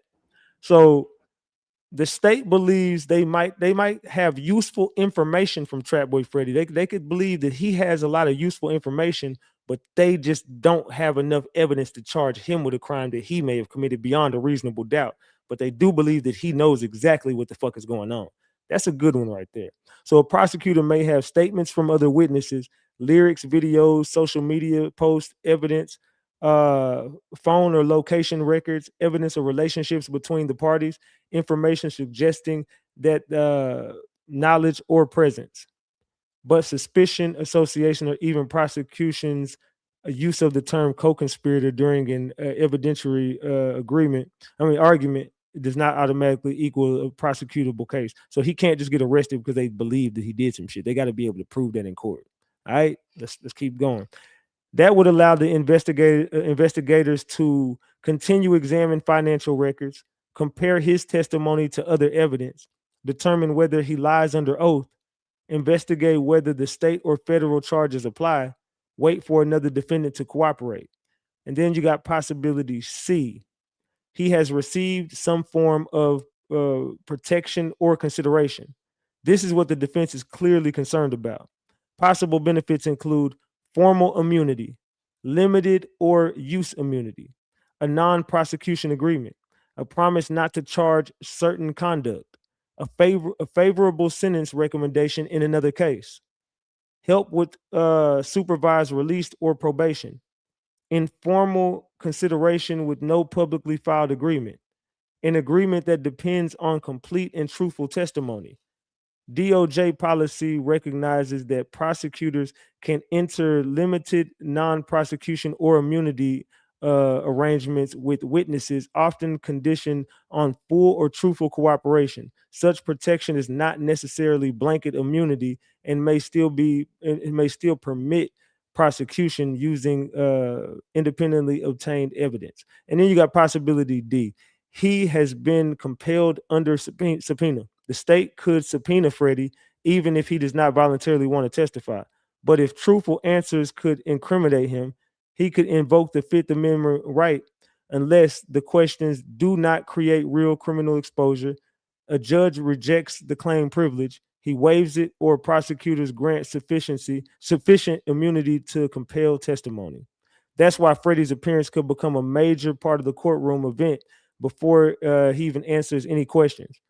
Why are they calling him a co-conspirator, and why does that even matter? The phrase co-conspirator has more than one possible use in court. It may mean prosecutors are alleging that Freddy's participated in some portion of the plan, but it can also arise during an evidence argument, whether prosecutors attempt to admit statements made by one of the alleged conspirators in furtherance of the conspiracy. That does not necessarily mean Freddy has been indicted. The defense will likely argue you cannot have it both ways. You cannot portray him as like he was part of the murder plot, and when he helps you admit evidence, then treat him as clean and neutral witness when he testifies. So they are afraid that Trapboy Freddy made a deal, and they're going to let him get up there and say some shit, knowing that he should be involved in this too, and then he's going to get to walk free. That's what they're afraid of. They're afraid Trapboy Freddy is going to get on that stand and give up some information. Chat, do y'all think Trapboy Freddy is going to snitch? I'm going to ask the chat, yes or no? Let me do another poll. Let's do another poll. Hold on. Will Trapboy Freddy snitch? All right, y'all tell me in the chat. Hold on, let me do that poll. All right, look, vote on that poll in the chat. Will Trapboy Freddy snitch, y'all? Is Trapboy Freddy gonna snitch? Y'all let me know. Is he gonna get up on that stand and tell something? I need to know from the chat, is Trapboy Freddy gonna get up on that stand and say something? Let me know in the chat. Let's see. 65% of the people say yes. Wow. Well, we ain't got 100 votes yet. Y'all vote. Everybody vote on that poll.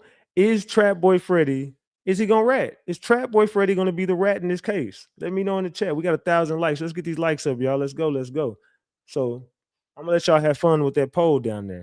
So they can't have it both ways. So what is going to happen with him? The defense needs to know, has Freddy been threatened with prosecution? Has Trapboy Freddy told he would not be arrested? Has he been offered immunity? Does he expect protection? Has he been interviewed by federal agents? Did he participate in a proffer session? Were his attorneys present? Has he changed his story? Has he been promised help in any other matter? So this is the shit that they want before trial. What the fuck did y'all promise Trapboy Freddy? Did Trapboy Freddy make some sort of agreement with you guys? Because we find it real funny that Trapboy Freddy is the only person walking free from this shit. Him and Jose Bodega. And we all know Jose Bodega made a deal. And we want that too. We want to see that. This is what the defense is going to say this. We want to see the deal Jose Bodega made. We want to see the deal that Trapboy Freddy made. Anybody that you offered a deal, we want to know. If the feds came to Kewon with the offer, we want to know. This is what the defense should want to know. Kewon's attorney should want to know. Did the feds come to my client and offer him a deal? Let's put that on record. I want them. What did they tell my client? If that's on record, put it on record. Any deal that y'all saying y'all want, but you need to show the deal Kewon made as well, or was gonna make and was offered. You got to show that too. If you want all of the deals, let's show Kewon's deal that he was offered with the feds to go home if they give up Trapboy Freddy and Yella Beezy. Can you show that deal? Can you show that deal in court, please? And thank you. Please and thank you. So government prosecutors generally must disclose material information that can be used to challenge a witness's credibility, including benefits, promises, or incentives that may show bias. Trapboy Freddy's previous federal case. Trapboy Freddy, whose legal name is Devarius Dantes Moore, previously faced a federal felon in possession of a gun charge. He pleaded guilty in May of 2023 after reaching a plea agreement in a separate firearms case. That earlier guilty plea does not by itself prove he cooperated in the Mo 3 investigation. A regular guilty plea can involve acceptance of responsibility, agreement to plead to the charged offense, sentencing recommendations, waiver of appeal rights, no cooperation whatsoever. The actual federal plea agreement, sentencing documents, and any sealed supplements would matter in that, so we can't get that. But Trapboy Freddy previously taken a federal plea deal is established. What is not established is whether that federal plea required him to cooperate in the Mo 3 investigation. So we got to put that out there. Could his federal gun case have been used as leverage? Yes, potentially, but there's no public proof presented here that it was. Federal authorities could tell a person facing charges, cooperate and receive a more favorable recommendation, provide truthful information, and the government may consider it as sentencing. Testify and receive protection from certain charges. Refuse and prosecutors will proceed normally. But a person may also plead guilty simply because the evidence in the gun case is strong. The important documents would include the written plea agreement, any cooperation, any sealed plea supplement, sentencing, motions for sentence reduction, references to substantial assistance, statements made at the plea and sentencing hearings, and any sealed materials, but you can't get your hand on any sealed materials. So what are the chances Trapboy Freddy takes to stand? Based on reports that he is expected to be a state witness, there is a realistic chance that he appears, but appearing under subpoena and actually giving meaningful testimony are not the same thing. So scenario number one, Trapboy Freddy testifies fully for the prosecution. Most likely, if he has already given a recorded statement, his attorneys have resolved his potential exposure. Prosecutors believe his testimony helps establish motive, money, communications, or relationships. He has immunity or another assurance. He has no realistic Fifth Amendment concern. So he could be questioned about his relationship with Yella Beezy, his relationship with Kewon White, the conflict he had with Mo3, conversations before and after the killing, alleged payments or money discussions, songs, videos, and lyrics, vehicles, phones, or locations, reactions after Mo3 was killed, statements made by any defendant. Scenario number 2, he appears but invokes his Fifth Amendment. Now, this is most likely prosecutors plan to question him about something that could expose him to murder, conspiracy, tampering, obstruction, firearm offenses, false statements, and federal charges. So if he invokes his fifth, the judge may need to determine whether that privilege applies question by question. And scenario number 3, he receives immunity and is compelled to testify. Prosecution may seek immunity when a witness has relevant information but refuses to testify because of self-incrimination concerns. That will be a major development because the public could see him testify even though his own answers could otherwise have placed him at risk. Scenario number 4 is the state decides not to call him.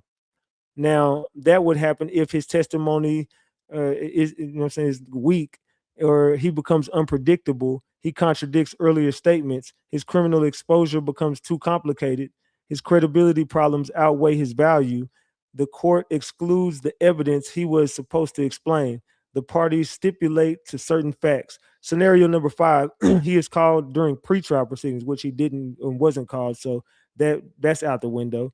So the defense will likely ask Freddie questions about a deal. Have you been promised that you will not be charged? Have prosecutors discussed charging you? Did you ask for immunity? Were you offered immunity? Have federal agents promised to help you?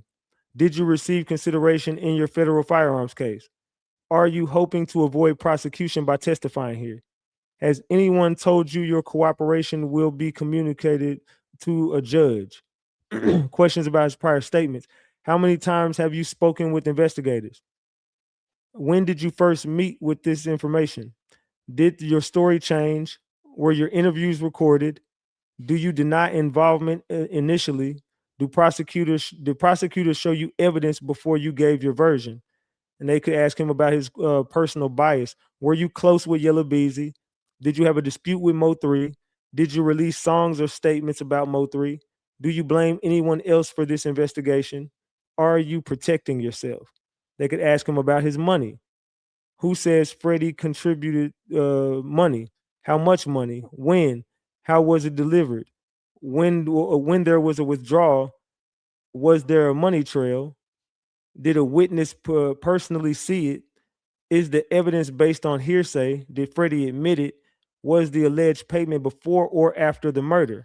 So if prosecutors cannot trace the money, the defense will argue that the allegation is an unsupported story to strengthen the murder for hire theory. Why hasn't Trapboy Freddy been arrested yet? This will be the defense's most effective framing.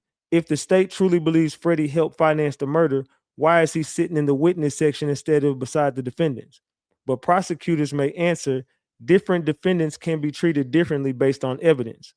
The state is not required to charge everyone simultaneously. An ongoing investigation may remain open.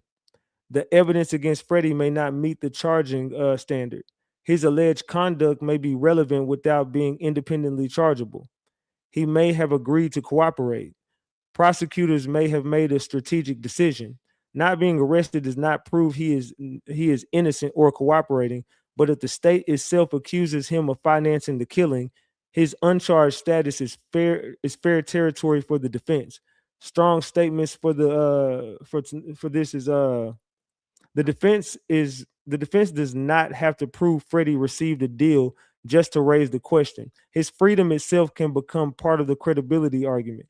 What does this witness believe he is receiving in exchange for helping the state? So I don't know. Do y'all think Trapboy Freddy is testifying, and do y'all think he made a deal? Do y'all think Trapboy Freddy snitched in some sort of way? Vote on that poll. Has Trapboy Freddy been offered a deal? At this point, I can't find nothing that says Trapboy Freddy's been offered a deal, but the defense is asking whether a deal exists. I have not seen a public cooperation agreement, immunity order, or non-prosecution document. So I don't know, but the defense is definitely raising the question, does Trapboy Freddy have a deal? And if the feds made any deals, I don't know if the feds made a deal with Trap, but I would honestly say somebody made a deal with Trap.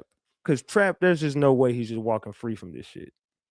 I don't feel like Trapboy Freddy should be walking free from the Mo3 murder. But the only thing that I could put in my head by being at that trial and looking at everybody just walking around this motherfucker is that some deals have been made. I'm looking at Devin Brown's lawyer looking like he doesn't even want to be there. Devin Brown has the worst defense out of everybody there. I think that if anybody is going down in this shit for real now, it's Kewon and Devin. They out of here. I don't know what the fuck they're doing with Jerry Johnson, but Kewon and Devin, they not gonna see. They never gonna see any free sun again. They won't be able to touch free soil ever in their life again.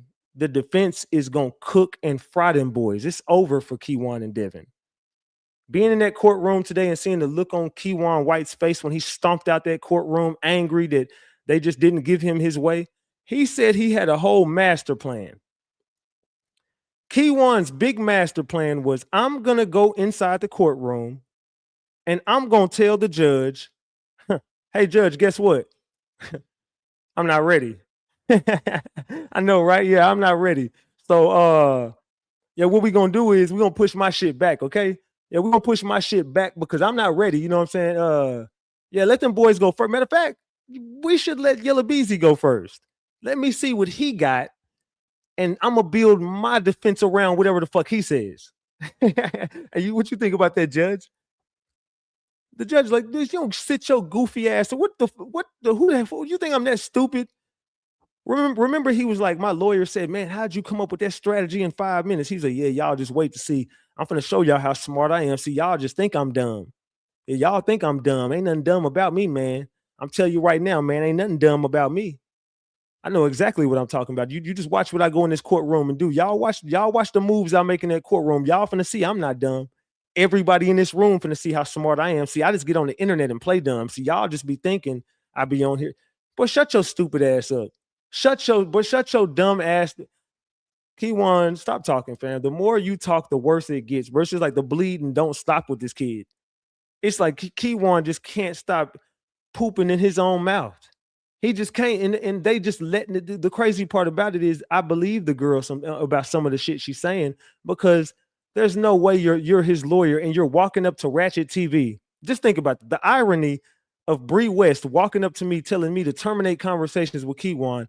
Why don't you walk up to Lawton?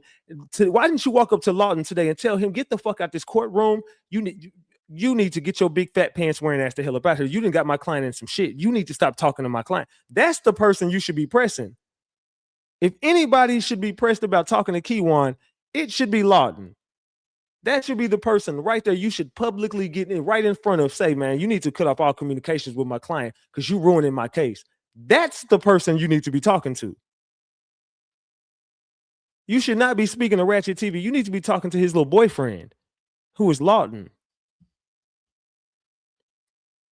You know what I'm saying? You need to be talking to his boyfriend over there. You don't got nothing to say to Ratchet. I don't want to hear nothing you talking about. I don't want to hear nothing you talking about. Let's keep it a buck. Man. It is what it is, cuz. So I just got to keep it a buck when it comes to this shit, man. Let's keep it a buck. Hold on, let me move my shit. Yeah, I don't know, man. So something tells me there's some moving and shaking going on in that courtroom. That's just what I'm getting from it. There's some moving and shaking. There's some handshakes that's being made. I believe some behind the scenes deals have been made. I think the feds is coming in. I think the feds is going to take over this case. I think the feds come in, and that's the only way Freddy goes down, by the feds, though. I don't think which one is this? Let me see what the fuck this is. I think I need these videos. Yeah. Let's watch these videos. Let's watch these videos real quick, cuz. Let's watch these videos real quick. Let's go.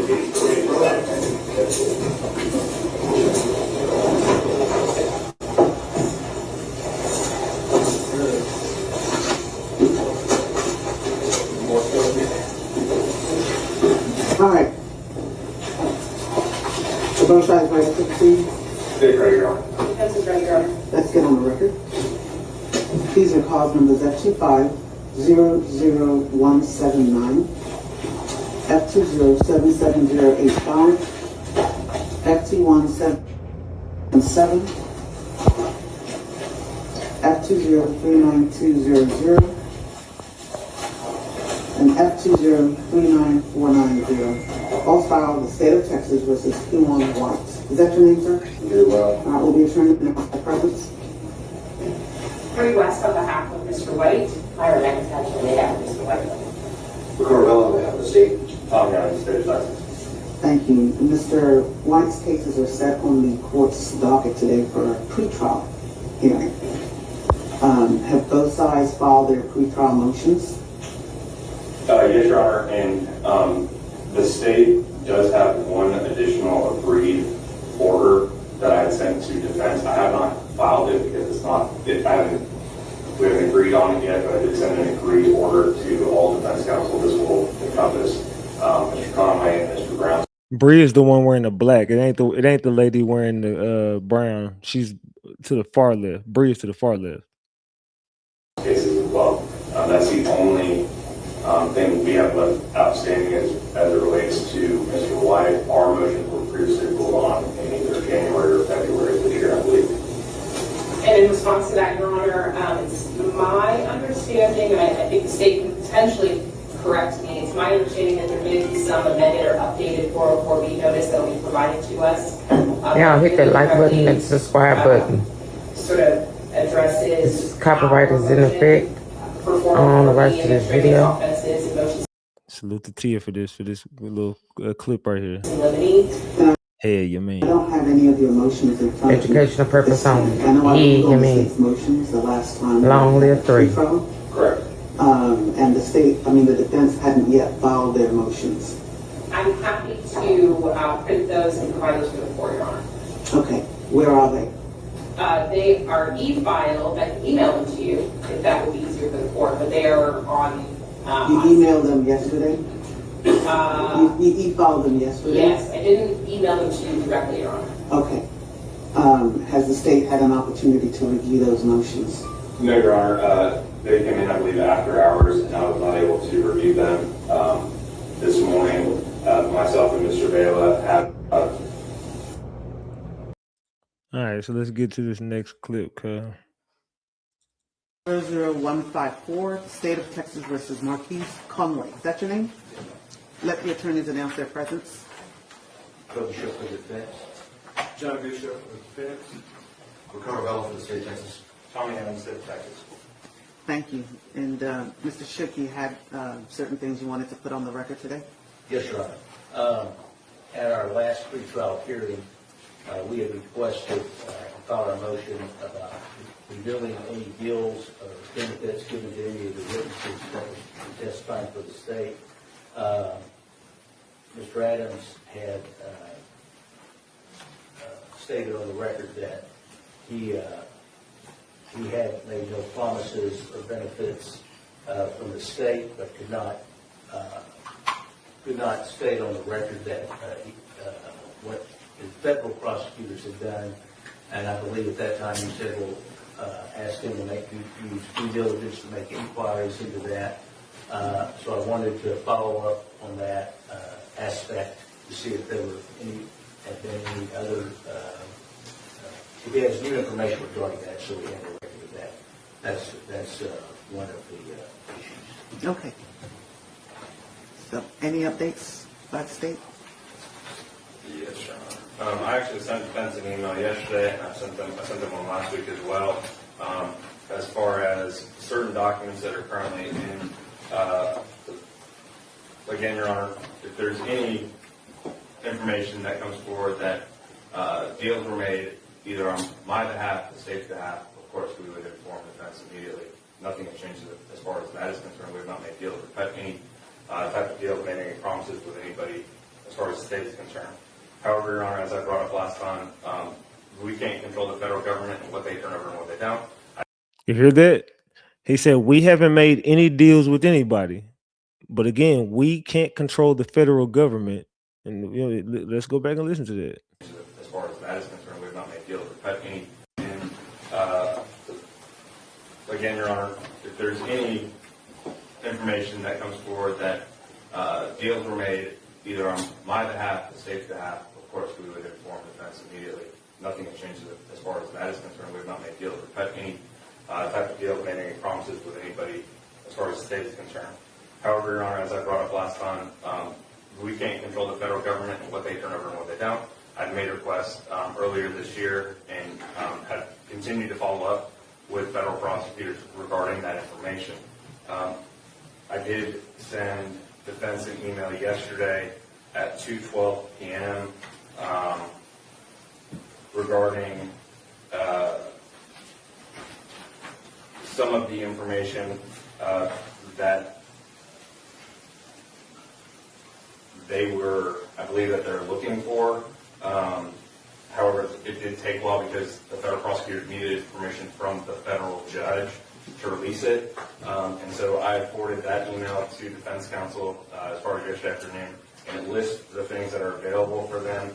And in fact, it lets them know that they can come by, but they will need to coordinate, and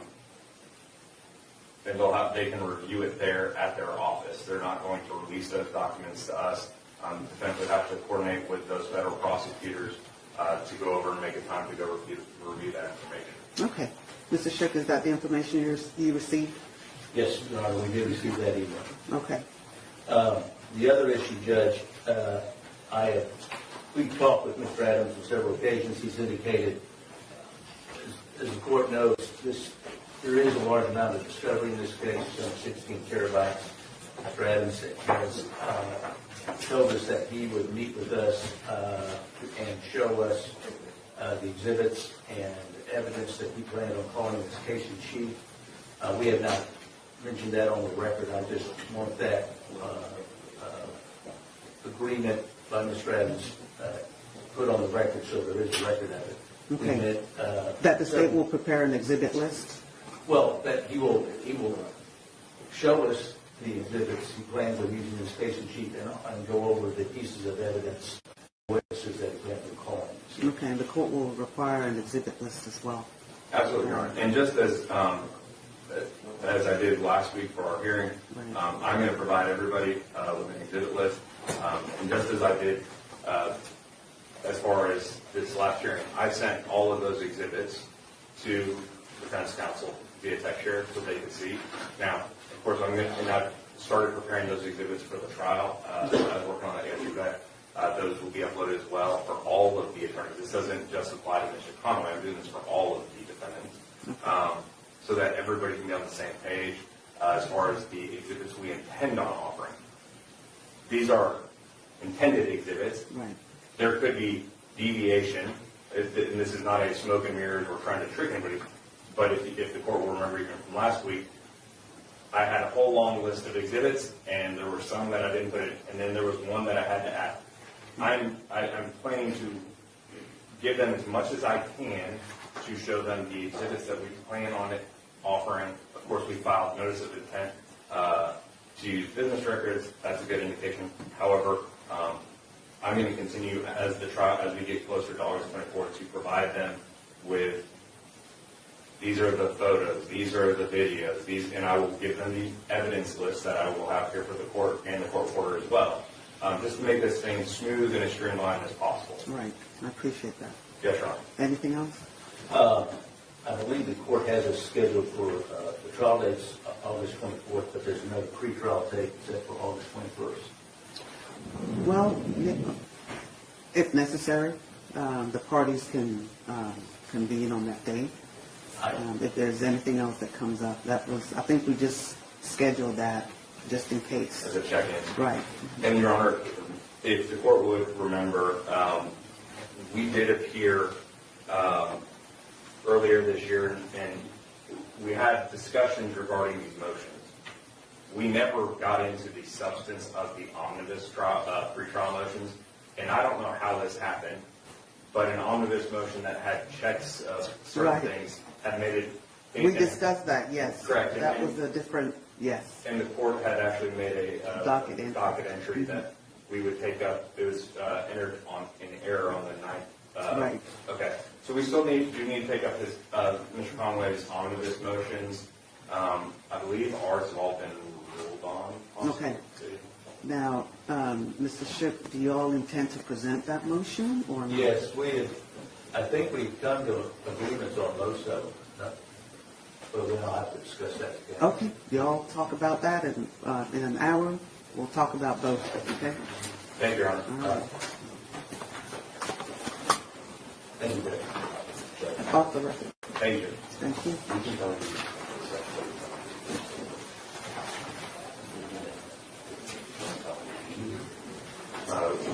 Joe, are we excused? Yes, for now. Lyric is the girl that died in the garage with her son. I know y'all remember the Lyric story. The next hour.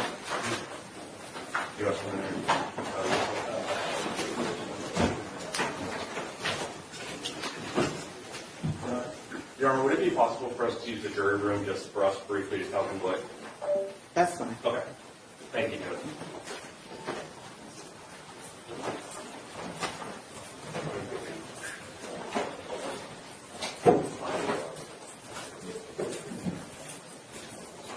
Look at this goofy ass dude. Look at him. Joe, are we excused? Yes, for now. For the next hour.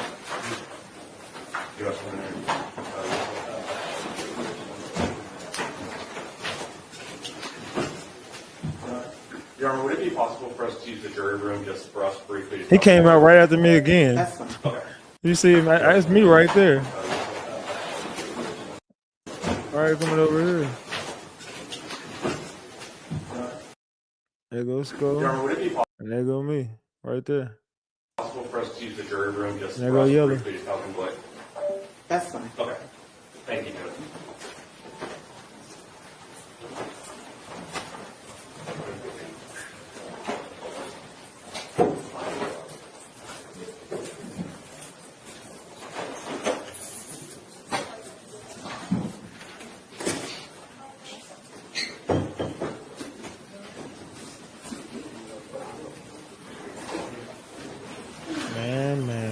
Man.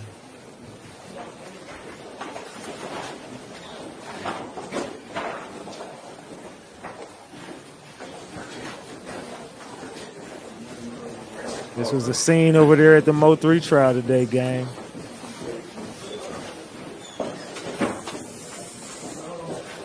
The energy was a little different today. I ain't gonna lie. The energy was a little different. Hey, my volume good? Y'all drop the gems if my volume good. My volume good right now? Hey, y'all, we at $75. We 25 away from a honey bun. Support the channel if you want to, man.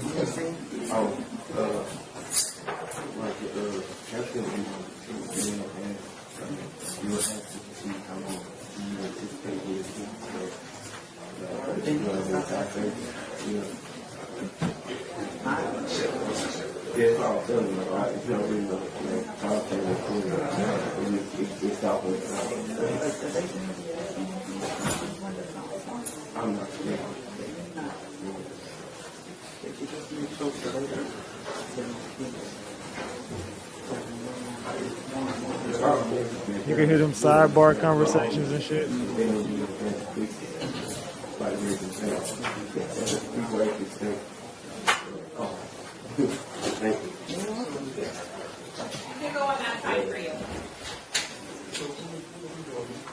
So this is when they went on to a little break or whatever. Yeah. This is just them on break. This is the scene out there today at the courthouse. So that was the scene out there at the courthouse for the Yella Beezy hearing. Yella Beezy was, a lot of people didn't think Yella Beezy was going to be there today. That was the crazy part. He pulled up. Indicated a desire for this case to proceed, for Mr. White's case to proceed before any others. But since that time, Mr. Conway has had a very extensive pretrial hearing that had to do with rap lyrics, it had to do with various extraneous allegations, it had to do with other rap artists within the community that are unindicted but being referred to as co-conspirators. But at the center of this case is whether or not there was a payment made to my client by another person. It appears to us that what was raised during his pretrial about the rap lyrics and money being exchanged and various people meeting up or allegations of that his defense counsel undoubtedly will develop a pretty robust defense regarding that. Regarding rap lyrics and regarding the entirety of the allegation of whether or not there was a payment made. yes, of course, that's the central That's theme, right? Yes. And because Mr. Conway's attorneys undoubtedly are going to develop a robust defense, we believe that there may be information that comes out during Mr. Conway's trial that will directly impact our ability to develop a robust defense. Now, so are y'all listening to this? Are y'all listening to this? This was Kewon's master plan, y'all. We're watching it in 4K. This was Kewon White's big master plan. He told everybody to pay attention to when he goes in the courtroom and his judge delivers the biggest blow in the Mo 3 case. This was it, y'all. The atomic bomb he had that he was going to drop on the Mo 3 sector, the shit that he said, man, when y'all see me, when y'all watch this plan in real time, boy, y'all going to say I'm the coldest. Let's see, Kewon. This was his strategy. Let's see. will undoubtedly will develop a pretty robust defense regarding that. Regarding rap lyrics and regarding the entirety of the allegation of whether or not there was a payment made. yes, of course, that's the central That's theme, right? Yes. And because Mr. Conway's attorneys undoubtedly are going to develop a robust defense, we believe that there may be information that comes out during Mr. Conway's trial that will directly impact our ability to develop a robust defense. Now, I don't want to misrepresent. We're not suggesting that the state of Texas is withholding evidence as it relates to whatever it is that they may know. But, as the court is well aware, Mr. Conway's attorneys have absolutely no duty to disclose anything to the state about what their defense is, or anything to any of the other co-defendant attorneys about what their defense may be. And it may be that the only way that we can discover that there is some alternative theory, that there is some other evidence that exists that would benefit our client in his defense is through that trial, is through Mr. Conway's trial. So as a result, we believe that the only way that Mr. White can really develop a full and fair defense, and that we have our duty to protect his constitutional rights and all of that kind of stuff, the only way that we can do that is if Mr. Conway's case is able to proceed forward, and that we can glean any beneficial evidence through that trial in favor of Mr. White. And I may add, as the court knows, remuneration and shooting is two of the major elements here. Remuneration, there may be financial records that Mr. Conway and his attorneys are in possession of that they don't have a duty or an obligation to share with anyone, not even to the state or the court prior to the court proceedings. If that is entered into evidence after Mr. White goes to trial, then he would be at a disadvantage. And it would be unfair justice for Mr. White because we weren't privy to that information. And if Mr. Conway, if that evidence leans a not guilty or whatever, then the information that the state has given is pretty misleading. And at this point, we're asking that the case. See, they banking on Yella Beezy getting a non-guilty verdict. You hear that? Listen to what she's saying. They're banking on Yella Beezy getting a non-guilty verdict to help their defense. Mr. White goes to trial, then he would be at a disadvantage. And it would be unfair justice for Mr. White because we weren't privy to that information. And if Mr. Conway, if that evidence leans a not guilty or whatever, then the information that the state has given is pretty misleading. And at this point, we're asking that the case, as it relates to remuneration, goes first because they might have more evidence that we don't have. Okay, what's the state's response? Multiple things, Your Honor, if I may. Going back to our conversations in January when we were set for the first week of February, I had made it known to this court that my intentions and our plan was to go on Kewon White. That was who we wanted to go to. He's the alleged shooter. And at that time, if the court will remember, we had an extensive conversation in chambers that Ms. McIntosh would be brought onto the case.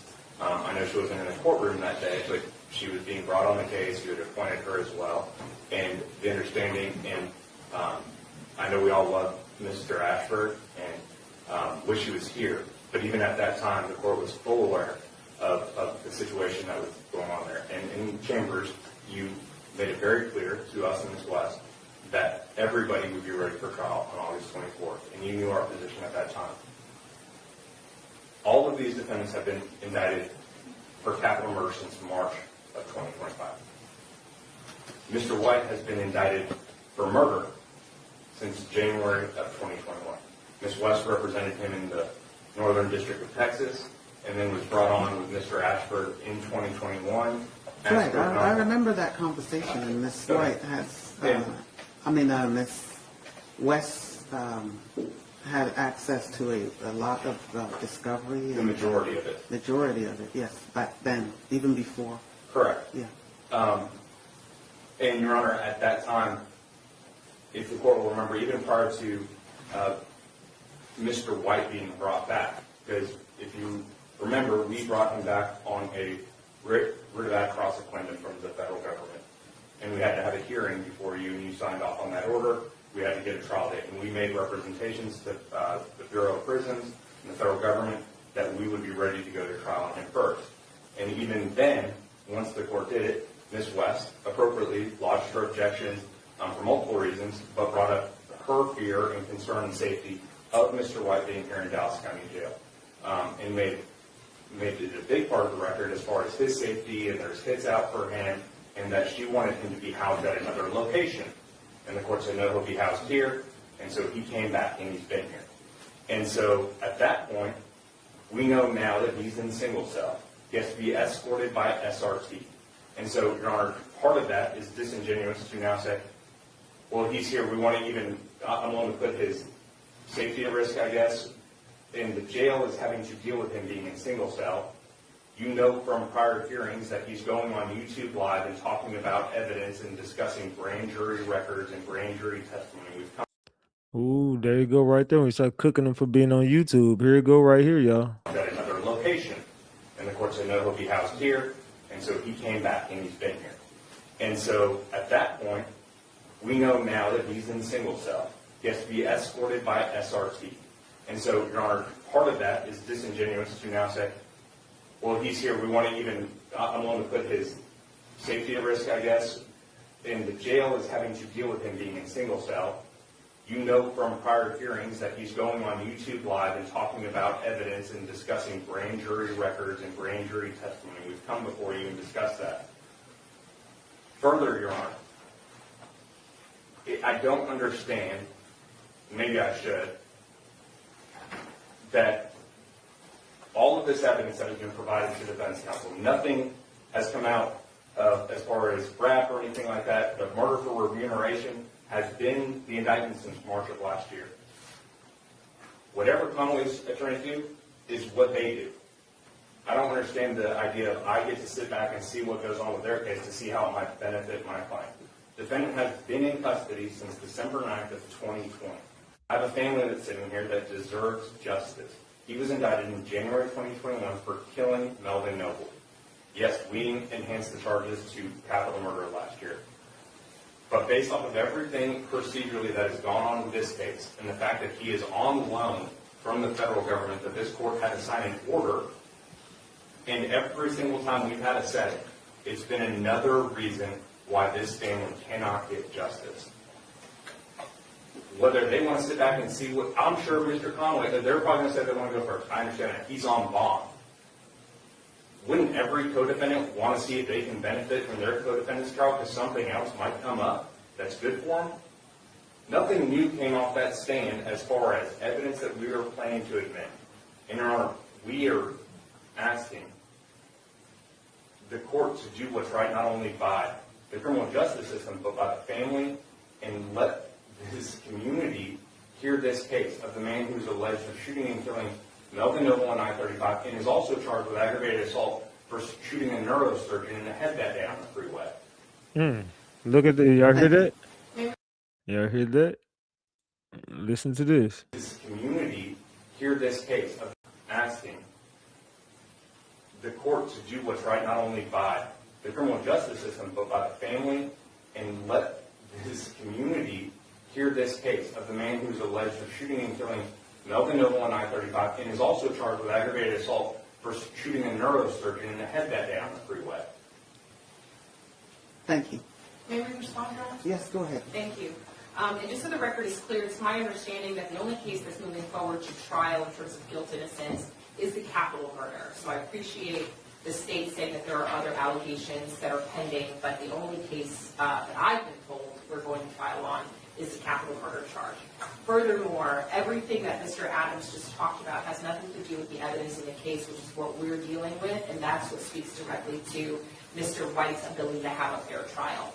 The reality of the situation is the only evidence that the state of Texas can provide to us is the evidence that they have.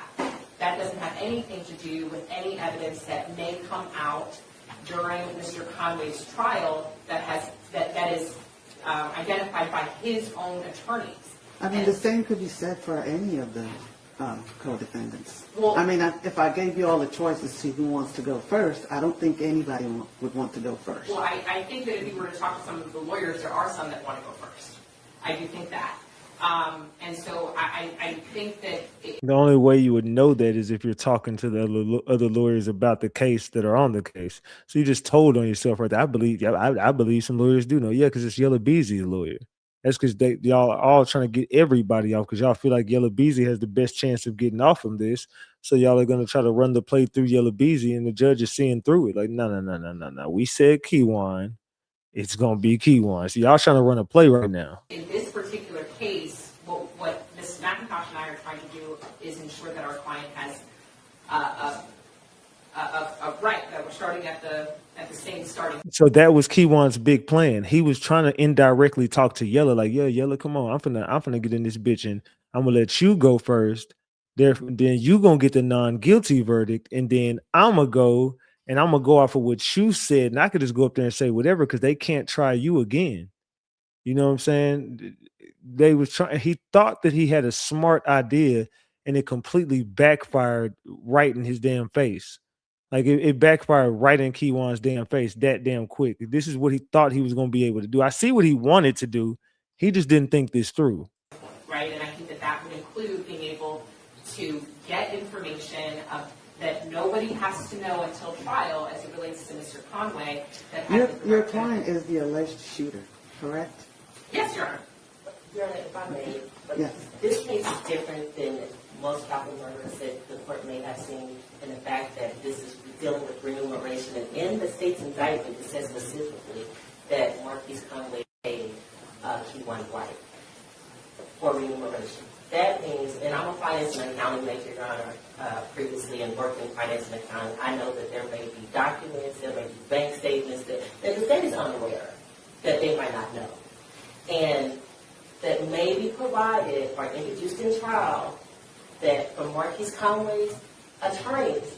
And if we go first, Kewon White is existing.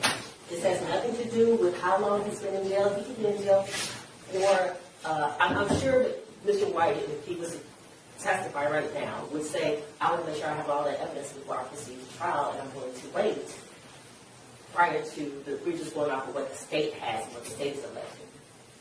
Because that, I believe, could put Mr. White in a strong disadvantage. It is unfairly prejudiced him if we don't have all the information that Mr. Conway may have. And the only way we get that is if Mr. Conway goes first. Your Honor, may I please respond? Go ahead. There has to be some correction here. First of all, I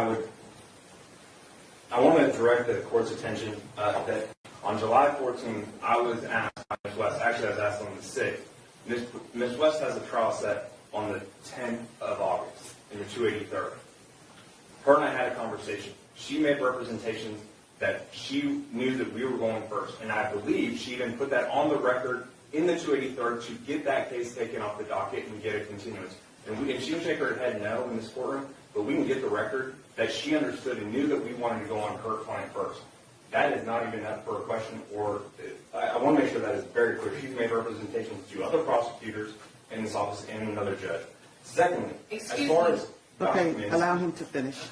as far as documents that Mr. Conway may or may not have, they can subpoena records as well. Mr. White has been in custody since December 9th of 2020. He's been indicted for capital murder for a year and a half. They've had the opportunity to subpoena any and all records, and also as a finance major and having an MBA, yeah, there could be more records out there, and they can go and seek those out. That's an obligation on them to their client. And finally, as far as Ms. McIntosh saying that if you were to testify right now, that he would say that he would want to wait, I've listened to him on YouTube a whole bunch saying, I'm not going to trial. I'm not going to trial in August of this year. He doesn't want to go to trial. Mr. Listen White to that has been again. in custody since December 9th of 2020.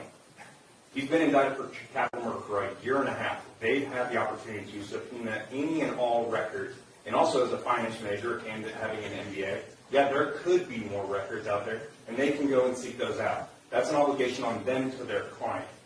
And finally, as far as Ms. McIntosh saying that if he were to testify right now, that he would say that he would want to wait, I've listened to him on YouTube a whole bunch saying, I'm not going to trial. I'm not going to trial in August of this year. He doesn't want to go to trial. This is a game, Your Honor. It's a delay tactic and a game. All right. And I'm so sorry. This is the last thing I'm Yes, going to hear about of this. course, I apologize. It's just that Mr. Adams put on the record suggesting I may have made misrepresentations to other members of the DA's office and to another judge. So I have to correct that. What I told, this case is set for August 24th. I have another case that was set August 10th. At the time that I was asking for that other case to be reset, this court hadn't made a decision about which case was going. And so what I did represent is that I knew that Mr. Adams wanted to go forward on our case, which I did know.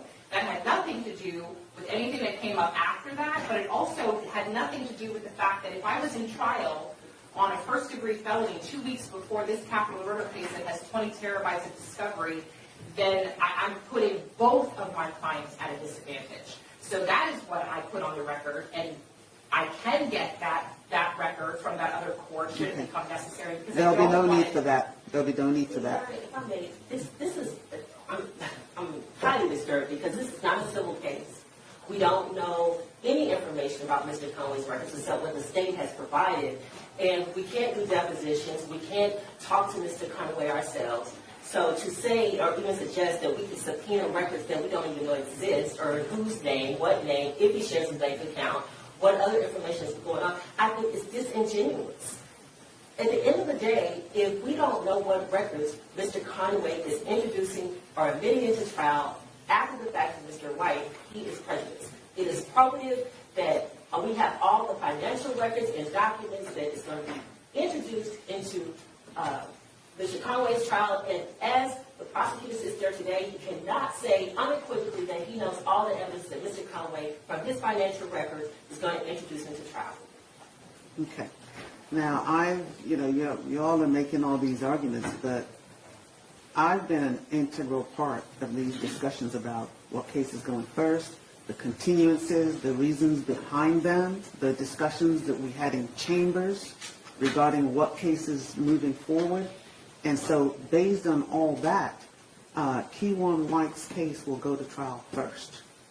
So everybody be ready on Kewon White. So I'm going to give you all an hour to review the defendant's, Mr. White's motions. Look at him. And, this one he dropped his head down. Look at him. This one he dropped his head down. He got mad. So I'm going to give you all an hour to review the Listen to that one more time. Kewon dropped his head down and said he got pissed. Unequivocally that he knows all the evidence that Mr. Conway, from his financial records, is going to introduce into trial. Okay.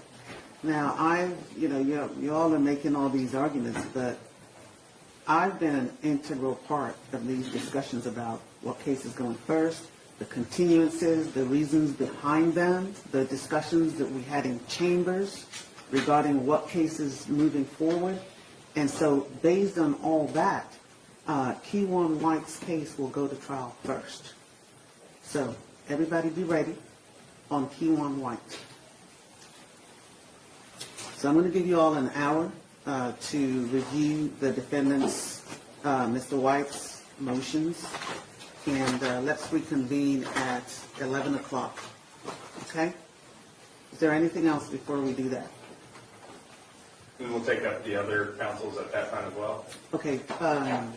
Mr. Shook, did you have anything you wanted to say on the record? And this is Kewon White on the record, this one. So this is counsel for co-defendant speaking. Go ahead. Judge, on behalf of Mr. Conway Woodhouse, we are ready for trial and would like to go to trial. Yes, I asked everybody, all of you, to be ready. All the co-defendants. So that's when she started saying, look, I told everybody to be ready. I don't care who you coming up here telling me you ready to go first. No. Yella Beezy's jumping up there saying he's ready to go first because Yella Beezy really believes he has the key to get everybody off of this shit. Kewon needs Yella Beezy to go first because Kewon has no fucking defense. His lawyer, now this looks like the girl's telling the truth. His lawyer don't know what the hell she's doing. She wants to build her strategy off of whatever the fuck Yella Beezy got going on. It's like that, but you can't pick and choose. Oh, well, you go to trial first, and then I'm gonna go behind you, and I'm gonna see what you can't just pick and choose when you go to trial. You got to go when the fuck the judge tell you to go. And we still $75, man. We 25 away from a honey bun, 1,100 likes on the screen. I'm cool with that. That's cool. We getting them likes up. Double tap that screen and get these likes up. Let me look at this poll. 73% of people say Trapboy Freddy will snitch. Everybody vote on that poll. We should have more than 1,000 votes on that poll. Y'all saying Trapboy Freddy gonna snitch at this trial? But man, this lawyer don't know what the fuck she's doing. This was the big master plan that everybody was supposed to be worried about. Oh man, Kewon got it all figured out. Kewon got it all figured out, man. This dude he's sitting over there. You know what I'm saying? Kewon sitting over there. He got the master plan all figured out. Him and Fat Pants Lawton. You know, he didn't clout chase with Fat Pants Lawton over there every night. Clout chasing. All night, every night, just clout chasing him and his girlfriend. Over there kicking it with Big Pants. So let's keep it a buck. Let's keep it a big buck. Let's keep it a buck, gang.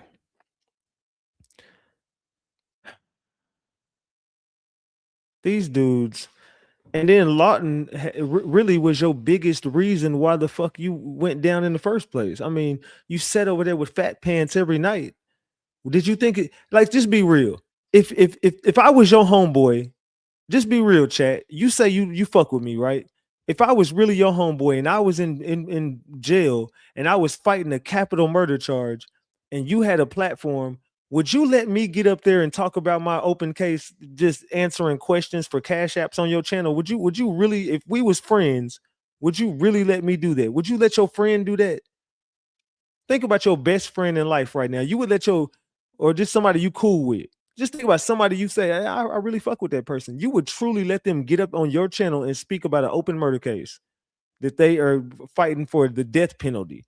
They hanging on by a thread and they even getting in trouble for the shit they saying on your channel. Would you still let them keep getting? I mean, I would never even let you get up there once, but would you continue to just let your friend get up there and just keep on talking about this case every day? I would have been told my friend, look, bro, I fuck with you. But bro, you gotta quit being dumb, bro. I can't let you on my channel. I don't give a damn when you call me. I'm putting my shit on Do Not Disturb, man. Hit me up when I'm not online. Matter of fact, I'm not answering your phone while I'm on live no more, bro. You doing too much. I would have to just tell my boy, like, man, you might want to find another channel to go on, bro. You can't come over here with that shit no more, bro. I'm cool. You gonna end up getting locked up and they gonna subpoena me. That should have me looking goofy in the courtroom, pulling up with my fat pants on. Oh, Fat Pants. Let's keep it a buck. Man.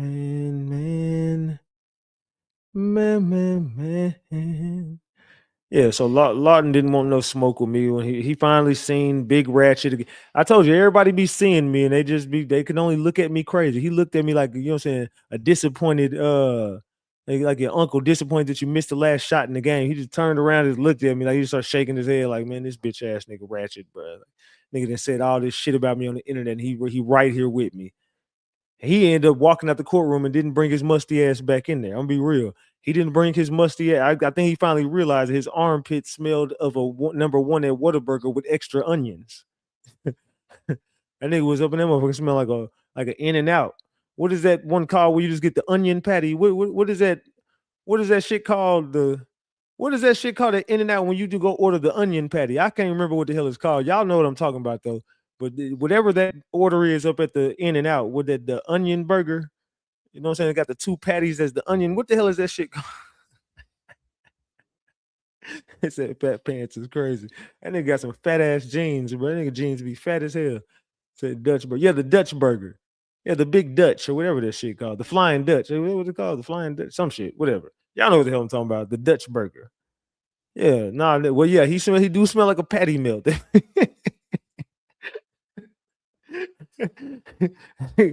Nigga did pull up in that damn trial, smell like grilled onions. You know what I mean?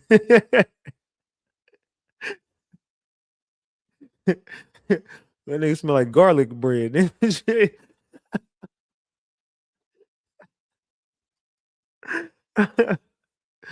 Yo, damn, bro. That nigga smell like onions and peppers, nigga. God damn, bro. You need to put some deodorant on, cuz.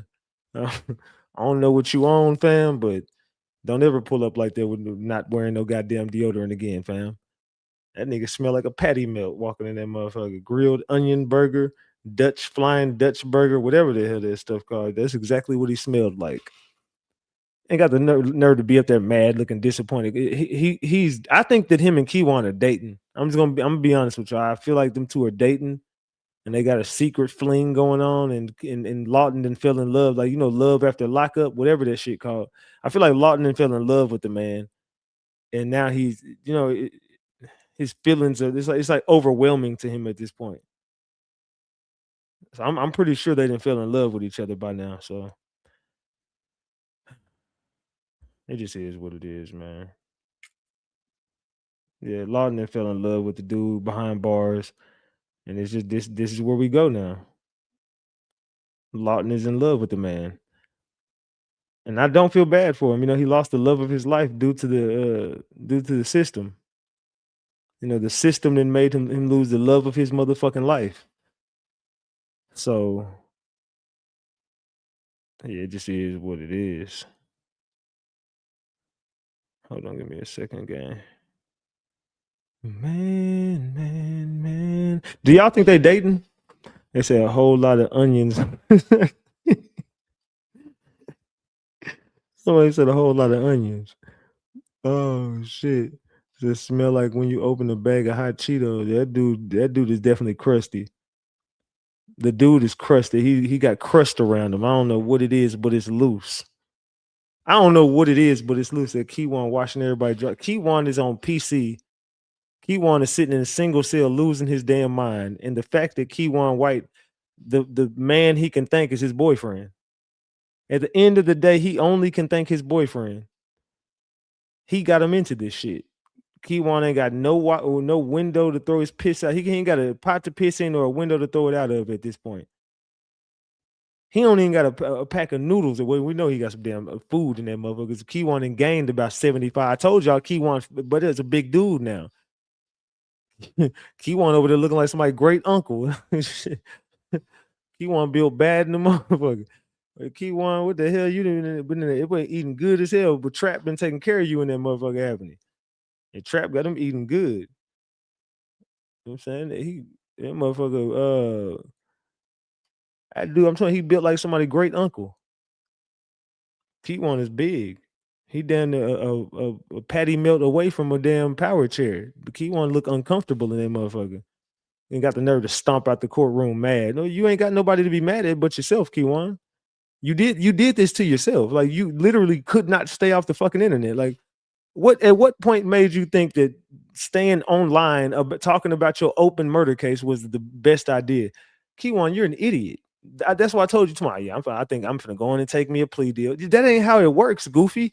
You don't just get to say, you know what, I can play around on the internet for 5 years, and you know what, guys, all right, man, I'm ready to play ball, man. Where's that plea deal y'all offered me in the beginning? Like, nigga, we don't need no plea deal no more. We got so much evidence on you. I'm gonna walk you through this courtroom. Don't even worry about it. You sit right there and watch what I do to you. I don't need no goddamn plea deal. I told Kewon, bro, they're not even thinking about considering you. You're not getting nothing. You're going to trial. You see what they told you today, nigga? You first. We don't. That shit you been doing on YouTube don't work. This ain't Lawton's panel. You know, you ain't got control over here. This ain't your boyfriend's channel over here. You don't get to sit with the stragglers and just control the narrative of it. No, we got this. You're going to trial first, and we're gonna walk you like a dog. We got all the evidence that we need on your stupid ass. So you can get ready to, you can bet your bottom dollar you will be the first seat in that, you will be the first cheek in that chair. On August 21st, did I say April? I meant August. I don't know if I said August or April because I'm talking shit. But August 24th, you will be the first cheek on that seat. You best believe August 24th, you will be the first cheek on that seat. So you can talk to you blue in the face, but I guarantee you that you're going to go to trial first, and they're gonna hem your goofy ass up first. They're gonna walk Devin down there second, and Yella is gonna be the main course. And I don't even think your trial gonna last long, Kewon. I give your shit 3 days. I'm gonna be real. They're gonna go through a day and a half of testimony, and probably close out day 2. And then day 3, they're gonna be deliberating and going. Yeah, they're gonna be definitely going through deliberations day 3. I don't even see Kewon's trial lasting. I don't think it goes a week. Kewon, I give him the 72 hours. Shit. Once testimony wrap up, they gonna go in there for about 3 or 4 hours on your ass. They're gonna come right back out. We got a decision. That dude is guilty as charged. Yeah, life without parole. Please lock his ass up. So you ain't got to worry about it, Kewon. I think, and I think, to be real, Devin's pretrial was 10 minutes. Devin is so fucked. That dude's the pretrial was about 10 minutes. They didn't even take him out of handcuffs. They made him stand up the entire pretrial. He had to stay with handcuffs behind his back and just in there looking goofy as hell. His defense attorney did not want nothing to do with that shit. They said, "Do you object to anything?" Nope. He's like, "I ain't got paid nothing." She started telling him he needs some transcripts. He was like, "Well, I ain't, look, I've been working pro bono. I ain't got paid for nothing. I ain't got the money for all that." Nah, hell no. She's like, "You know what? I'll pay for him. Don't even worry about it. I'll pay for him for you." He's like, "Well, shit, we got to do something because I ain't getting paid for this." He said, and matter of fact, can I put this on record before we leave? So you said my client was a rapper. Well, he's not a very good one. Like, he just throwing slugs at Devin. I'm like, what the fuck? Where did that come from? He just told nigga he can't rap. Like, shit. That nigga just told him, like, bro, you can't rap, fam. Like, you broke and you can't rap. Don't ever consider yourself a rapper. He can't wait to walk off this damn case. That dude was he was the most pissed off attorney in that mother. He didn't object to anything. He didn't even ask no questions. He said, "Look, I ain't got nothing to say. I ain't got paid. I ain't getting paid enough to answer no questions or ask none. So let's take this shit to trial. You gonna get the best you gonna get exactly what you paid for. Whatever you owe me is exactly how I'm gonna treat this trial." Like, yeah, you remember every penny you owe me? You're gonna realize that when I'm covering this damn case. Yeah, you watch me work up here. I'm gonna show you exactly what I'm gonna show you I'm gonna show you only paying me my retainer and what the fuck I'm gonna give you at trial. Yeah, I ain't get my trial fees or nothing. Somebody better cut the check before this trial starts. That was basically him telling us, I don't know who Yella Beezy, Lemon Squeezy. I don't know who the fuck it is, the Trapboy Freddy or the Trap Man. I don't know who the fuck I need to call, but somebody needs to pay me my goddamn deposit. Somebody owe me. I don't know who it is in this room, but somebody owe me something. So that nigga lawyer definitely is pissed off. So I don't know how Devin gonna make it about this case. Devin is cooked. I ain't gonna lie, Devin got cooked. So Devin may be worse off than Kewon, and that's kind of crazy to say because Kewon is one of the most worse off people I've ever seen covering any case that I've ever covered. Kewon got to be the dumbest person I've ever covered in my life. Yeah, I'm serious. Kewon has to be like, he has to like be, if I could name the top 3, he would be all 3 of them. This dude got to be the dumbest person that I've ever seen be covered or me cover. I can't believe some of the things that he says. And I can't believe that he can just think that he just can sit on the internet day after day after day after day after fucking day and just sit there and talk about this damn case and nothing was gonna happen.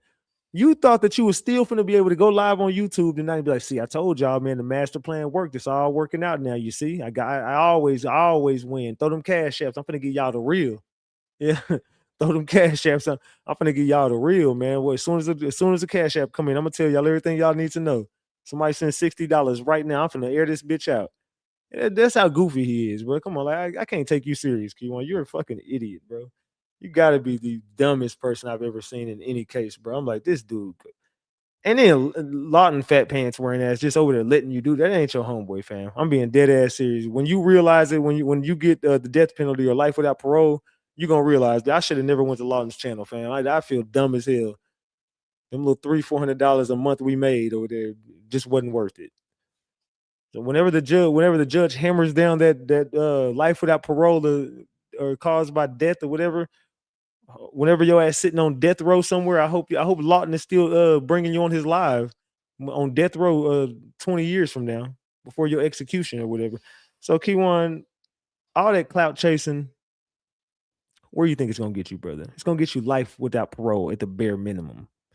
I would hate to be in those shoes, nigga. If my odds were life without parole with a bunch of men for the rest of my life, or the death penalty with a bunch of men for the rest of my life, I couldn't live with those decisions, bro. I would feel like, could you imagine that just being your only choices? You get two choices. You could either spend the rest of your life and never get out of here with these men, or they're gonna unalive you at some point in here with these men. It just it doesn't sound like a good deal. I'd rather be free and doing what I'm doing right now. I'd rather be on this internet free of charge.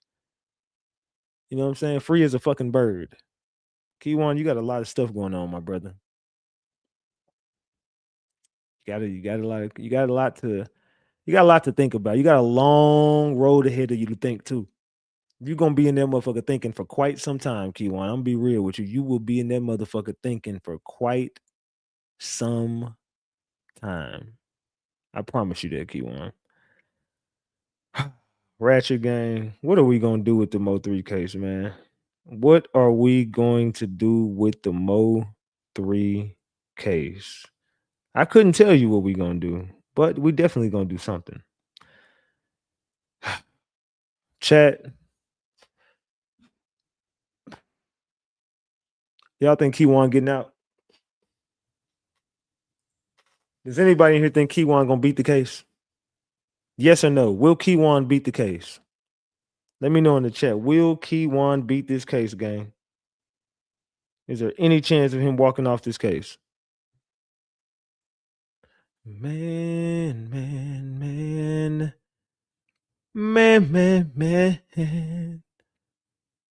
I don't think Kewon got it in him to beat this damn case. I'm gonna be real.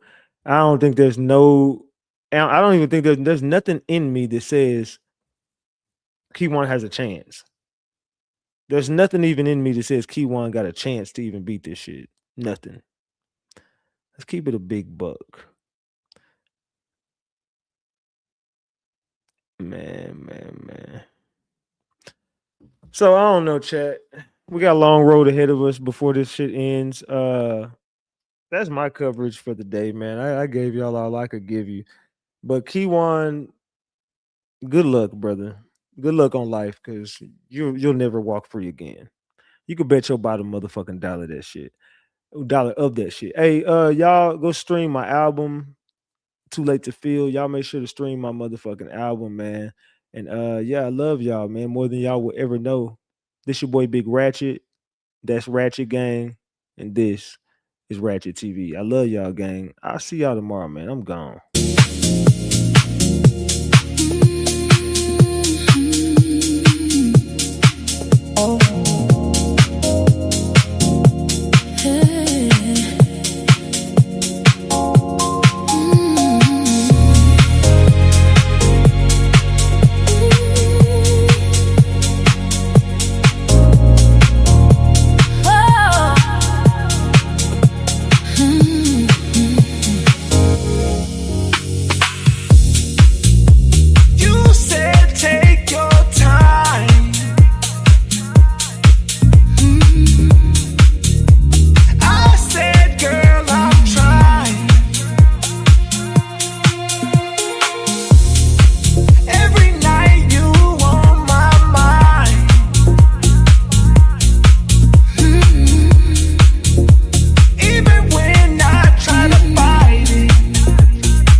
never been in love before.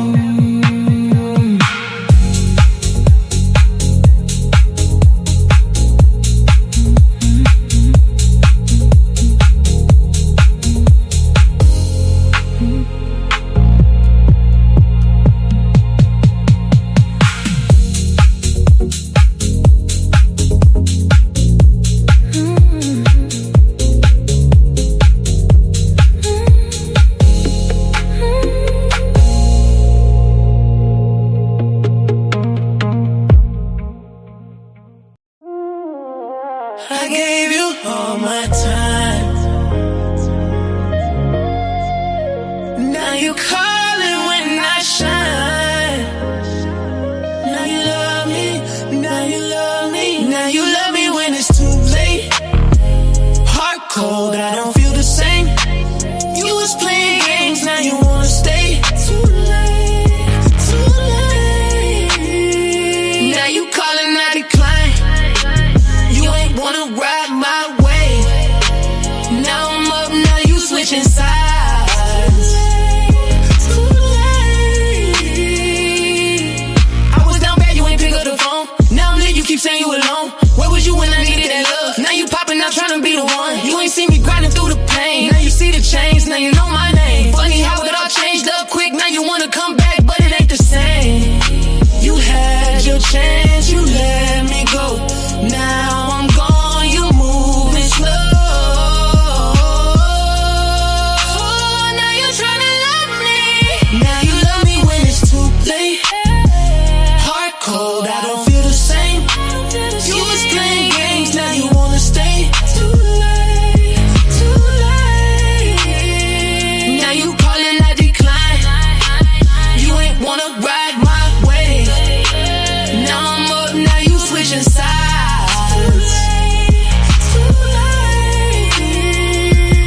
I remember nights I was all alone. You was out here steady doing